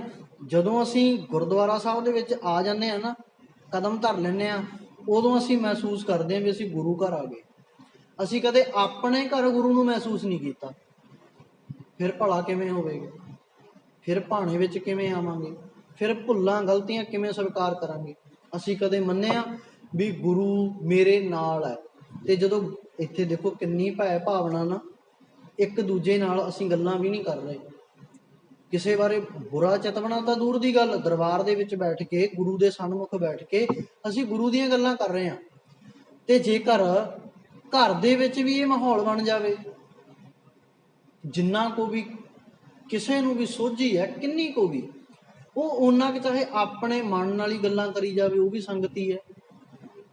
ਘਰੇ ਭੈਣ ਭਰਾਵਾਂ ਨਾਲ, ਮਾਤਾ ਨਾਲ ਰੋਟੀਆਂ ਬਣਾਉਂਦੇ, ਕੱਪੜੇ ਧੋਂਦੇ, ਘਰ ਦੇ ਕੰਮ ਕਰਦੇ, ਕੱਲਾ ਵਾਹਿਗੁਰੂ ਵਾਹਿਗੁਰੂ ਹੀ ਕਰੀ ਜਾਈਏ, ਉਹ ਵੀ ਸੰਗਤੀ ਹੈ। ਉਹ ਵੀ ਗੁਰੂ ਨੂੰ ਮਹਿਸੂਸ ਕਰੋ ਨਾ। ਦੇਖੋ ਅਸੀਂ ਆਵਾਜ਼ ਮਾਰਦੇ ਹਾਂ ਬੱਚੇ ਨੂੰ, ਆਪਣੇ ਨੂੰ ਨਾਮ ਲੈ ਕੇ, ਕੁਛ ਵੀ ਨਾਮ ਰੱਖਿਆ ਹੁੰਦਾ ਬੱਚੇ ਦਾ, ਜਿਵੇਂ ਮੇਰੀ ਧੀ ਦਾ ਨਾਮ ਹੈ ਹਰਸਾਂਝ ਕੌਰ, ਅਸੀਂ ਉਹਨੂੰ ਆਵਾਜ਼ ਮਾਰਦੇ ਹਾਂ ਹਰਸਾਂਝ, ਬੜੇ ਪਿਆਰ ਨਾਲ। ਸਾਰੇ ਬੱਚਿਆਂ ਨੂੰ ਇੱਦਾਂ ਆਵਾਜ਼ ਮਾਰਦੇ ਆ ਨਾ। ਤੇ ਹੁਣ ਅਸੀਂ ਗੁਰੂ ਨੂੰ ਵੀ ਆਪਣੇ ਕੋਲੇ ਮਹਿਸੂਸ ਕਰਨਾ, ਆਵਾਜ਼ ਮਾਰਨੀ ਹੈ। ਕਿਵੇਂ? ਵਾਹਿਗੁਰੂ ਵਾਹਿਗੁਰੂ। ਇਹ ਥੋੜੀ ਵੀ ਇੱਕੋ ਲਖਤ ਕਾਲੀ ਕਾਲੀ ਵਾਹਿਗੁਰੂ ਵਾਹਿਗੁਰੂ ਵਾਹਿਗੁਰੂ, ਨਹੀਂ। ਅਸੀਂ ਬੜੇ ਪਿਆਰ ਨਾਲ ਆਵਾਜ਼ ਮਾਰਨੀ ਹੈ। ਅਸੀਂ ਗੁਰੂ ਨੂੰ ਆਵਾਜ਼ ਮਾਰਨੀ। ਕਿਹੜੇ ਗੁਰੂ ਨੂੰ? ਜਿਹੜਾ ਸਭ ਤੇ ਵੱਡਾ ਸਤਿਗੁਰ ਨਾਨਕ ਜਿਨ ਕਲ ਰਾਖੀ ਮੇਰੀ, ਉਹ ਗੁਰੂ ਨੂੰ ਆਵਾਜ਼ ਮਾਰਨੀ ਹੈ ਜਿਹਨੇ ਮੇਰੀ ਪੱਤ ਰੱਖਣੀ ਹੈ। ਤੇ ਉਹਨੂੰ ਆਵਾਜ਼ ਕਿਵੇਂ ਮਾਰਨੀ ਆ? ਬੜੇ ਪਿਆਰ ਵਿੱਚ। ਜਿਵੇਂ ਮਾਂ ਨੂੰ ਆਵਾਜ਼ ਮਾਰਦੇ ਨਾ, ਮਾਂ, ਇਦਾਂ ਹੀ ਆਵਾਜ਼ ਮਾਰਨੀ ਹੈ ਗੁਰੂ ਨੂੰ ਵੀ ਹੇ ਗੁਰੂ, ਧੰਨ ਗੁਰੂ ਨਾਨਕ ਪਾਤਸ਼ਾਹ ਜੀ, ਮੈਂ ਤੇਰੇ ਨਾਲ ਗੱਲਾਂ ਕਰਨੀਆਂ, ਤੂੰ ਮੇਰੇ ਨੇੜੇ, ਫੇਰ ਹੀ ਹੋਵੇਗੀ। ਪਹਿਲੀਆਂ ਪੰਕਤੀਆਂ ਵਿੱਚ ਸਤਿਗੁਰੂ ਬਖਸ਼ਿਸ਼ ਕਰਦੇ ਨੇ, ਕਹਿੰਦੇ ਚਰਨ ਕਮਲ ਪ੍ਰਭ ਹਿਰਦੈ ਧਿਆਏ। ਤਲ ਚਰਨਾਂ ਦੀ ਗੱਲ ਕਰ ਰਹੀ ਕਿ ਗੁਰੂ ਕਾ ਸ਼ਬਦ ਹੀ ਹਿਰਦੇ ਵਿੱਚ ਚਰਨ ਹੈ। ਹਿਰਦੇ ਦੇ ਵਿੱਚ ਧਿਆ, ਰੋਗ ਗਏ ਸਗਲੇ ਸੁਖ ਪਾਏ, ਸਾਰੇ ਰੋਗ ਚਲੇ ਗਏ। ਹੁਣ ਮੇਰੇ ਵਿੱਚ ਕਾਮ ਕ੍ਰੋਧ ਲੋਭ ਮੋਹ ਅਹੰਕਾਰ ਈਰਖਾ ਨਿੰਦਾ ਦਵੈਸ਼ ਨਹੀਂ। ਹੁਣ ਮੇਰੇ ਵਿੱਚ ਪਿਆਰ ਮੁਹੱਬਤ, ਇੱਕ ਦੂਜੇ ਦੀ ਨੇੜਤਾ ਦੇ ਨਾਲ ਮੈਂ ਸਹਿਮਤ ਹੋ ਗਿਆ। ਮੇਰੇ ਅੰਦਰ ਇਹ ਜਾਗ ਆ ਗਈ ਹੈ। ਸਗਲੇ ਸੁਖ ਪਾਏ, ਕਹਿੰਦੇ ਸਾਰੇ ਸੁੱਖ ਤੇਰੀ ਝੋਲੀ ਵਿੱਚ ਆ ਗਏ। ਅਕਥ ਕਥਾ ਅੰਮ੍ਰਿਤ ਪ੍ਰਭ ਬਾਣੀ। ਅਕਥ ਕਥਾ, ਜਿਹੜੀ ਕਥਾ ਬਿਆਨ ਨਹੀਂ ਕੀਤੀ ਜਾ ਸਕਦੀ, ਅੰਮ੍ਰਿਤਮਈ ਉਹ ਪ੍ਰਭੂ ਦੀ ਬਾਣੀ ਹੈ, ਮਾਲਕ ਦੀ। ਕਹੋ ਨਾਨਕ ਜਪ ਜੀਵੇ ਗਿਆਨੀ। ਕਹਿੰਦੇ ਇਹ ਨਾਨਕ ਆਖ, ਤੂੰ ਕਹਿ ਕਿ ਜਿਹੜਾ ਮਨੁੱਖ ਇਸ ਬਾਣੀ ਨੂੰ ਜਪ ਕੇ ਜਿਉਂਦਾ ਹੈ, ਕਹਿੰਦੇ ਉਹ ਗਿਆਨੀ ਹੈ, ਚੰਗਾ ਗਿਆਨੀ ਹੈ, ਗਿਆਨਵਾਨ ਹੈ, ਸੋਝੀਵਾਨ ਹੈ। ਸੋ ਸਤਿਗੁਰੂ ਸਾਡੇ ਉੱਤੇ ਕਿਰਪਾ ਕਰਨ, ਰਹਿਮਤ ਕਰਨ ਕਿ ਸਾਨੂੰ ਇਹ ਸੋਝੀ ਆ ਜਾਵੇ ਕਿ ਸਾਡਾ ਬਾਣੀ ਤੋਂ ਬਿਨਾ ਨਹੀਂ ਜੇ ਸਰਨਾ। ਸਾਫ਼ ਗੱਲ ਹੈ। ਅੱਜ ਬਾਣੀ ਤੇ ਗੱਲ ਚੱਲੀ ਹੈ, ਸਿਰਫ 5 ਮਿੰਟਾਂ ਦੇ ਵਿੱਚ ਮੈਂ ਗੱਲ ਅੱਗੇ ਕਰਕੇ ਸਮਾਪਤੀ ਕਰਾਂਗਾ। ਬੇਅਦਬੀਆਂ ਦਾ ਦੌਰ ਲਗਾਤਾਰ ਜਾਰੀ ਹੈ। ਕਿਤੇ ਗੁਰੂ ਗ੍ਰੰਥ ਸਾਹਿਬ ਜੀ ਦੀ ਬੇਅਦਬੀ ਹੁੰਦੀ ਹੈ, ਕਿਤੇ ਗੁਟਕਾ ਸਾਹਿਬ ਦੀ ਕੋਈ ਬੇਅਦਬੀ ਕਰ ਦਿੰਦਾ, ਕਿਤੇ ਕੋਈ ਪੋਥੀ ਸਾਹਿਬ ਦੀ ਬੇਅਦਬੀ ਕਰ ਦਿੰਦਾ। ਆ ਕੁਝ ਦਿਨ ਪਹਿਲਾਂ ਵੀ ਇੱਕ ਬੇਅਦਬੀ ਘਟਨਾ ਜਿਹੜੀ ਆ ਸੰਗਰੂਰ ਦੇ ਲਾਗੇ ਪਿੰਡ ਜੌਲੀਆਂ ਪਿੰਡ ਵਿਖੇ ਹੋਈ ਹੈ।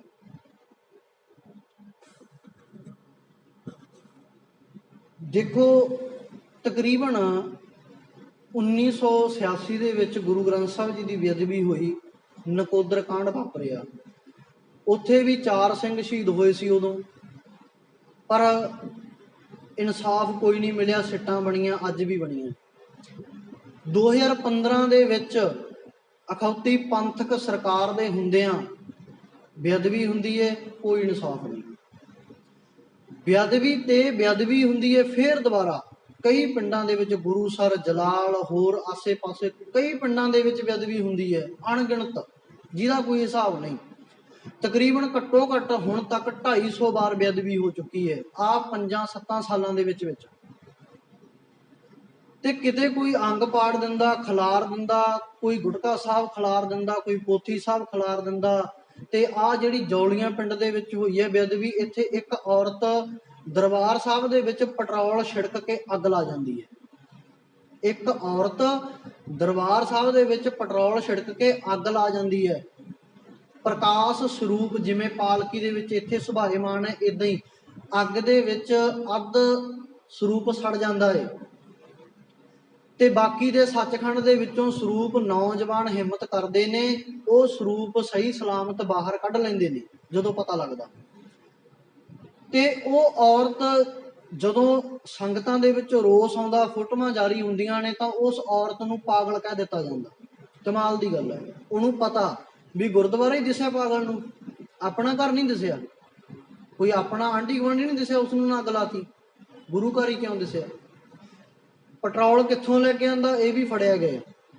ਸਾਰੀ ਪਲੈਨਿੰਗ ਤਹਿਤ ਕੰਮ ਹੋਇਆ। ਜਿਵੇਂ ਪਹਿਲਾਂ 2015 ਦੇ ਵਿੱਚ ਜੂਨ ਦੇ ਵਿੱਚ ਬੁਰਜ ਜਵਾਹਰ ਸਿੰਘ ਵਾਲੇ ਤੋਂ ਸਰੂਪ ਚੋਰੀ ਹੋਇਆ।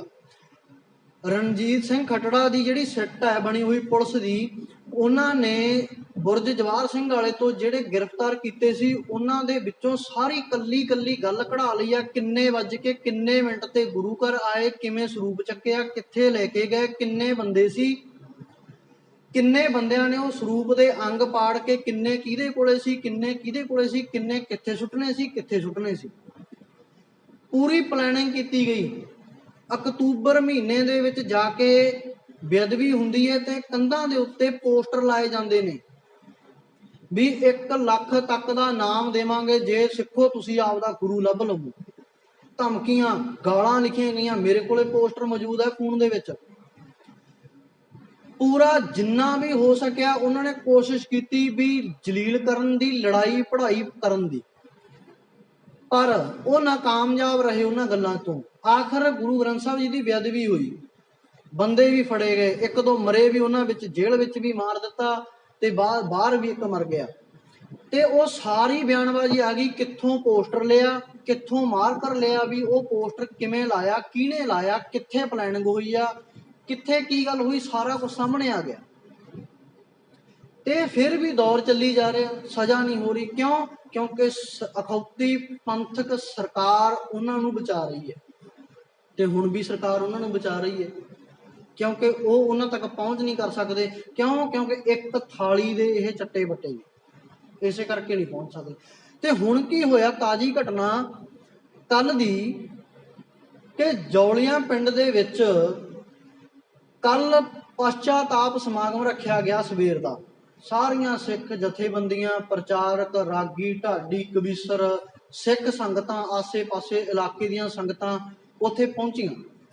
ਪਰ ਹੋਇਆ ਕਿ ਪਹੁੰਚਣ ਤੋਂ ਪਹਿਲਾਂ ਹੀ ਸ਼੍ਰੋਮਣੀ ਕਮੇਟੀ ਦੇ ਆਏ ਹੋਏ ਪ੍ਰਚਾਰਕਾਂ ਨੇ ਸੰਗਤ ਦਰਬਾਰ ਸਾਹਿਬ ਦੇ ਵਿੱਚ ਬਿਠਾ ਕੇ ਬਾਹਰੋਂ ਕੁੰਡੇ ਲਾ ਦਿੱਤੇ ਵੀ ਕੋਈ ਹੋਰ ਇੱਥੇ ਪ੍ਰਚਾਰਕ, ਜਥੇਬੰਦੀ, ਰਾਗੀ, ਢਾਡੀ ਆ ਕੇ ਬੋਲ ਹੀ ਨਾ ਸਕੇ। ਇਤਿਹਾਸ ਗਵਾਹ ਹੈ, ਕਦੇ ਮਸੰਦਾਂ ਨੇ ਧੰਨ ਗੁਰੂ ਤੇਗ ਬਹਾਦਰ ਪਾਤਸ਼ਾਹ ਜੀ ਨੂੰ ਸ੍ਰੀ ਦਰਬਾਰ ਸਾਹਿਬ ਅੰਮ੍ਰਿਤਸਰ ਦੇ ਦਰਵਾਜ਼ੇ ਬੰਦ ਕੀਤੇ ਸੀ। ਅੱਜ ਉਹੀ ਮਸੰਦ ਫੇਰ ਉਸੇ ਸਥਾਨਾਂ ਦੇ ਉੱਤੇ ਕਾਬਜ ਨੇ ਗੁੰਡੇ ਲੋਕ, ਜਿਹੜੇ ਇਹ ਗੁੰਡਾਗਰਦੀ ਕਰਦੇ ਨੇ। ਵੀ ਕੀ ਇੱਕ ਸਿੱਖ ਗੁਰੂ ਗ੍ਰੰਥ ਸਾਹਿਬ ਪਾਤਸ਼ਾਹ ਜੀ ਦੀ ਹਜ਼ੂਰੀ ਵਿੱਚ ਆ ਕੇ ਬੈਠ ਵੀ ਨਹੀਂ ਸਕਦਾ? ਧੱਕੇ ਮਾਰ ਕੇ ਬਾਹਰ ਕੱਢ ਦਿੱਤਾ ਜਾਂਦਾ। ਸੋਚ ਕੇ ਵੇਖੋ। ਕਿ ਕੁਝ ਦਿਨ ਪਹਿਲਾਂ ਆਈ ਹੋਈ ਜੰਗੀਰ ਕੌਰ ਬੀਬੀ ਪ੍ਰਧਾਨ ਜਿਹੜੀ ਬਣੀ ਹੈ ਸ਼੍ਰੋਮਣੀ ਕਮੇਟੀ ਦੀ, ਉਹਨੂੰ ਸਵਾਲ ਕੀਤੇ ਗਏ ਪ੍ਰਚਾਰਕਾਂ ਵੱਲੋਂ। ਕੀ ਸਵਾਲ? ਵੀ ਇੱਕ ਤਾਂ ਮੁਆਫੀਨਾਮਾ ਦਿੱਤਾ ਗਿਆ ਡੇਰੇ ਵਾਲੇ ਨੂੰ, ਵੀ ਉਹ ਕਿਸ ਆਧਾਰ ਤੇ ਦਿੱਤਾ ਗਿਆ। ਇਸ਼ਤਿਹਾਰ ਛਾਪੇ ਗਏ, 95 ਲੱਖ ਸ਼੍ਰੋਮਣੀ ਕਮੇਟੀ ਦਾ ਲੱਗਿਆ, ਉਹ ਕਿੱਥੇ ਕੌਣ ਭਰੂਗਾ, ਕੌਣ ਭਰਪਾਈ ਕਰੂਗਾ? 95 ਲੱਖ ਦੀ ਸੰਗਤਾਂ ਦਾ ਤਿਲ ਤਿਲ ਇਕੱਠਾ ਹੋਇਆ ਪੈਸਾ ਸੀ, ਕੌਣ ਦੇਊਗਾ? ਫਿਰ ਉਸ ਤੋਂ ਬਾਅਦ 328 ਸਰੂਪ ਕਿੱਥੇ ਗਏ, ਅੱਜ ਤੱਕ ਕੋਈ ਪਤਾ ਨਹੀਂ। ਜਦੋਂ ਇਦਾਂ ਦੇ ਸਵਾਲ ਕੀਤੇ ਨਾ ਵੀ ਕਟਹਿਰੇ ਵਿੱਚ ਕਿਸ ਨੂੰ ਖੜੇ ਕਰੋਗੇ ਤਾਂ ਦੱਸੋ। ਜਦੋਂ ਸਾਡੇ ਆਪਦੇ ਹੀ ਇਦਾਂ ਦੇ ਨੇ, ਫਿਰ ਅਸੀਂ ਕਿਹਨੂੰ ਜਾ ਕੇ ਦੱਸਾਂਗੇ, ਕਿੱਥੇ ਜਾ ਕੇ ਰੋਵਾਂਗੇ? ਜਦੋਂ ਆਪਦੇ ਹੀ ਸਾਡੇ ਆਪਦੇ ਨਾ ਰਹੇ। ਜਥੇਦਾਰ ਨਹੀਂ ਬੋਲਿਆ, ਚੁੱਪ ਕਰਕੇ ਬੈਠ ਗਿਆ, ਮੂੰਹ 'ਚ ਘੁੰਗਣੀਆਂ ਪਾ ਲਈਆਂ, ਕੋਈ ਨਹੀਂ ਕੁਛ ਕਿਹਾ। ਕਿਉਂ? ਐਡੇ ਐਡੇ ਪ੍ਰਚਾਰਕ ਨੇ ਜਿਹੜੇ ਨਿੱਤ ਸਟੇਜਾਂ ਤੋਂ ਬਹਿ ਕੇ ਸੱਚ ਦੀਆਂ ਗੱਲਾਂ, ਉੱਥੇ ਮੰਜੀ ਸਾਹਿਬ ਤੋਂ ਪਤਾ ਚੱਲਦੀ ਵੀ ਸੱਚ ਜੀਵਨ ਵਿੱਚ ਲੈ ਕੇ ਆਓ। ਵੀ ਤੁਹਾਡੇ ਤਾਂ ਜੀਵਨ 'ਚ ਸੱਚ ਨਹੀਂ ਆਇਆ, ਕੱਲਾ ਪੈਸਾ ਮੁੱਖ ਰੱਖ ਲਿਆ ਵੀ 20-25 ਹਜ਼ਾਰ ਦੀ ਨੌਕਰੀ ਪਿੱਛੇ ਅਸੀਂ ਬਸ ਇਹਨਾਂ ਦੇ ਪੈਰਾਂ ਵਿੱਚ ਹੀ ਬੈਠਣਾ। ਉਹ ਗੁਰੂ ਦੇ ਤਾਂ ਬਣ ਜਾਓ, ਘੱਟੋ ਘੱਟ ਛੱਡੋ ਬੰਦਿਆਂ ਦਾ ਖਹਿੜਾ, ਵੀ ਗੁਰੂ ਦੇ ਤਾਂ ਬਣ ਜਾਈਏ। ਅਸੀਂ ਵੀ ਨਹੀਂ ਬਣੇ, ਹੋਰ ਕੌਣ ਬਣੇਗਾ? ਸੋ ਖੈਰ, ਅਗਲੀ ਗੱਲ, ਅੱਜ ਮੂਲ ਨਾਨਕਸ਼ਾਹੀ ਕੈਲੰਡਰ ਦੇ ਮੁਤਾਬਕ ਧੰਨ ਸ਼੍ਰੀ ਗੁਰੂ ਹਰਗੋਬਿੰਦ ਪਾਤਸ਼ਾਹ ਮੀਰੀ ਪੀਰੀ ਦੇ ਮਾਲਕ, ਉਹਨਾਂ ਦਾ ਪ੍ਰਕਾਸ਼ ਪੁਰਬ ਹੈ। ਸਮੂਹ ਸੰਗਤਾਂ ਨੂੰ ਲੱਖ ਲੱਖ ਵਧਾਈ ਹੋਵੇ। ਸਤਿਗੁਰੂ ਕਿਰਪਾ ਕਰਨ ਸਾਡੇ ਜੀਵਨ ਵਿੱਚ ਵੀ ਸੁਚੱਜਾਪਣ ਆ ਜਾਵੇ। ਇੱਕੋ ਸਾਖੀ ਘਟਨਾ ਕਹਿ ਫਤਿਹ ਬੁਲਾਈਏ। ਭਾਈ ਆਕਲ ਜੀ ਨਾਮ ਦਾ ਇੱਕ ਸਿੱਖ ਹੋਇਆ, ਉਹਨੇ ਆਪਣੀ ਧੀ ਦਾ ਆਨੰਦ ਕਾਰਜ ਪੱਕਾ ਕੀਤਾ, ਵਿਆਹ ਕੀਤਾ, ਤੇ ਉਹਨੂੰ ਕੁਝ ਸਮੇਂ ਬਾਅਦ ਪਤਾ ਲੱਗਿਆ, ਵਿਆਹ ਤੋਂ ਪਹਿਲਾਂ, ਕਿਉਂਕਿ ਪਹਿਲਾਂ ਗੱਲ ਪੱਕੀ ਕਰ ਲਈ, ਸਮਾਂ ਪਾ ਲੈਂਦੀ ਸਿੱਖ, 10-15 ਸਾਲ ਬਚਪਨ ਵਿੱਚ ਰਿਸ਼ਤੇ ਤੈਅ ਹੋ ਜਾਂਦੇ ਸੀ। ਉਹਨੂੰ ਬਾਅਦ ਵਿੱਚ ਜਾ ਕੇ ਪਤਾ ਲੱਗਿਆ ਵੀ ਜਿਨ੍ਹਾਂ ਦੇ ਮੈਂ ਰਿਸ਼ਤਾ ਤੈਅ ਕੀਤਾ ਉਹ ਸਖੀ ਸਰਬਰੀਆਂ ਨੂੰ ਮੰਨਦੇ ਨੇ, ਉਹਨਾਂ ਦੇ ਘਰੇ ਕਬਰਾਂ ਬਣੀਆਂ ਹੋਈਆਂ, ਉਹ ਕਬਰਾਂ ਦੀ ਪੂਜਾ ਕਰਦੇ ਨੇ। ਹੁਣ ਇੱਕ ਸਿੱਖ ਤੇ ਕਬਰ ਦੀ ਪੂਜਾ, ਇਹ ਤਾਂ ਵੱਜਰ ਕੁਰੈਤੀ ਹੈ ਨਾ। ਸਿੱਖ ਤਾਂ ਗੁਰੂ ਦਾ ਏ, ਕਿਸੇ ਕਬਰ ਦਾ ਨਹੀਂ, ਸਮਾਧ ਦਾ ਨਹੀਂ, ਜੰਡ ਦਾ ਨਹੀਂ, ਖੱਡ ਦਾ ਨਹੀਂ। ਆਪਣੀ ਧੀ ਨੂੰ ਕੋਲ ਬੁਲਾਉਂਦਾ ਤੇ ਆਪਣੀ ਧੀ ਤੋਂ ਮਾਫੀ ਮੰਗਦਾ, ਕਹਿੰਦਾ ਧੀਏ ਮੈਨੂੰ ਮਾਫ ਕਰੀ, ਇੱਕ ਗਲਤੀ ਹੋ ਗਈ। ਧੀ ਕਹਿੰਦੀ ਵੀ ਪਿਤਾ ਜੀ ਕੀ ਗੱਲ ਹੋ ਗਈ? ਕਹਿੰਦੇ ਧੀਏ ਜਿੱਥੇ ਤੇਰਾ ਮੈਂ ਰਿਸ਼ਤਾ ਤੈਅ ਕੀਤਾ ਉਹ ਪਰਿਵਾਰ ਸਖੀ ਸਰਬਰੀਆਂ ਦਾ ਚੇਲਾ ਹੈ, ਉਹਨਾਂ ਦੇ ਘਰੇ ਪੀਰ ਦੀ ਜਗ੍ਹਾ ਬਣੀ ਹੋਈ ਹੈ, ਉਹ ਉਸ ਨੂੰ ਮੰਨਦੇ ਨੇ, ਪੂਜਦੇ ਨੇ। ਧੀ ਕਹਿੰਦੀ ਪਿਤਾ ਜੀ ਤੁਸੀਂ ਘਬਰਾਓ ਨਾ, ਜੋ ਅਕਾਲ ਪੁਰਖ ਪਰਮਾਤਮਾ ਨੂੰ ਮਨਜ਼ੂਰ ਹੈ, ਸੰਜੋਗ ਹੈ, ਜੁੜਿਆ ਹੈ, ਉਵੇਂ ਹੀ ਹੋਣਾ। ਕਿਉਂਕਿ ਗੱਲ ਹੈ ਧੁਰੇ ਸੰਜੋਗ ਦੀ, ਧੁਰ ਤੋਂ ਸੰਜੋਗ ਬਣ ਗਿਆ, ਬਸ ਗੱਲ ਖਤਮ ਹੈ। ਕਹਿੰਦੇ ਕੋਈ ਗੱਲ ਨਹੀਂ, ਬਾਕੀ ਸਿੱਖੀ ਗੁਰੂ ਦੀ ਹੈ, ਮੇਰੀ ਨਹੀਂ। ਧੀ ਗੱਲ ਕਹਿੰਦੀ ਆਪਣੇ ਬਾਪ ਨੂੰ ਵੀ ਸਿੱਖੀ ਪਿਤਾ ਜੀ ਗੁਰੂ ਦੀ ਹੈ, ਗੁਰੂ ਨੇ ਰੱਖਣੀ ਹੈ, ਮੈਂ ਨਹੀਂ। ਹਾਂ ਮੇਰਾ ਵਿਸ਼ਵਾਸ ਹੈ ਗੁਰੂ ਤੇ ਵੀ, ਗੁਰੂ ਆਪ ਰੱਖ ਲਵੇਗਾ। ਮਾਝੇ ਦੇ ਵਿੱਚੋਂ ਡੋਲੀ ਚੱਲੀ ਹੈ ਤੇ ਡੋਲੀ ਆਉਣੀ ਹੈ ਮਾਲਵੇ ਦੇ ਵਿੱਚ। ਕਾਫੀ ਲੰਮਾ ਰਸਤਾ ਹੈ, ਪੈਦਲ ਜਾਇਆ ਕਰਦੇ ਸੀ। ਹੁਣ ਡੋਲੀ ਚੁੱਕਣ ਵਾਲਿਆਂ ਨੇ ਡੋਲੀ ਚੁੱਕੀ ਹੋਈ ਹੈ, ਸਵੇਰੇ ਚੱਲੇ ਨੇ ਤੇ ਸ਼ਾਮਾਂ ਪੈ ਗਈਆਂ, ਤਕਾਲਾਂ ਹੋ ਗਈਆਂ ਤੇ ਰਾਤ ਪੈ ਗਈ। ਰਾਤ ਏਡੀ ਗਹਿਰੀ ਹੋ ਗਈ ਕਿ ਸਵੇਰੀ ਚੜ ਗਈ। 4 ਵਜੇ ਦਾ ਟਾਈਮ ਹੈ। ਕਹਿੰਦੇ ਕੰਨਾਂ ਦੇ ਵਿੱਚ ਭਾਈ ਡਰੌਲੀ ਪਹੁੰਚੇ ਤਾਂ ਆਵਾਜ਼ ਪਈ ਕਿ ਕੀਰਤਨ ਹੋ ਰਿਹਾ। ਉਹਨੇ ਉਹ ਡੋਲੀ ਨੂੰ ਰੁਕਵਾਇਆ ਤੇ ਆਪਣੇ ਘਰ ਵਾਲੇ ਨੂੰ ਕੋਲ ਬੁਲਾਇਆ।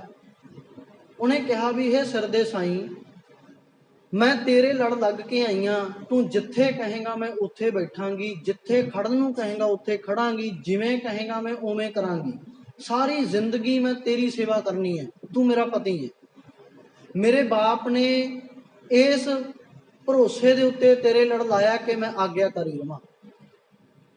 ਤੇ ਅੱਜ ਮੇਰੀ ਇੱਕ ਬੇਨਤੀ ਹੈ। ਕਹਿੰਦੇ ਦੱਸੋ। ਵੀ ਇੱਥੇ ਕੀਰਤਨ ਦੀ ਆਵਾਜ਼ ਆ ਰਹੀ ਹੈ, ਵੀ ਆਪਾਂ ਕੀ ਕੀਰਤਨ ਜਾ ਕੇ ਸੁਣ ਸਕਦੇ ਹਾਂ? ਸੰਗਤ ਕਰ ਲਈਏ ਕੁਝ ਸਮਾਂ ਬੈਠ ਕੇ। ਉਹ ਕਹਿੰਦਾ ਵੀ ਕੋਈ ਇਤਰਾਜ਼ ਨਹੀਂ, ਨਾਲੇ ਬਹੁਤ ਦੂਰੋਂ ਚੱਲੇ ਹੋਏ ਆ, ਸਮਾਂ ਕਾਫੀ ਲੰਘ ਗਿਆ ਤੇ ਬਾਕੀ ਜਿਹੜੀ ਬਰਾਤ ਹੈ ਉਹ ਵੀ ਆਰਾਮ ਕਰ ਲਵੇਗੀ ਤੇ ਆਪਾਂ ਵੀ ਜਾ ਕੇ ਸੰਗਤ ਕਰ ਲੈਂਦੇ ਹਾਂ। ਸੰਗਤ ਕਰਨ ਪਹੁੰਚੇ ਤਾਂ ਅੱਗੇ ਧੰਨ ਗੁਰੂ ਹਰਗੋਬਿੰਦ ਪਾਤਸ਼ਾਹ ਜੀ ਸੰਗਤ ਦੇ ਵਿੱਚ ਬੈਠੇ ਨੇ, ਕੀਰਤਨ ਹੋ ਰਿਹਾ, ਕਥਾ ਹੋਈ, ਵਿਚਾਰ ਹੋਈ।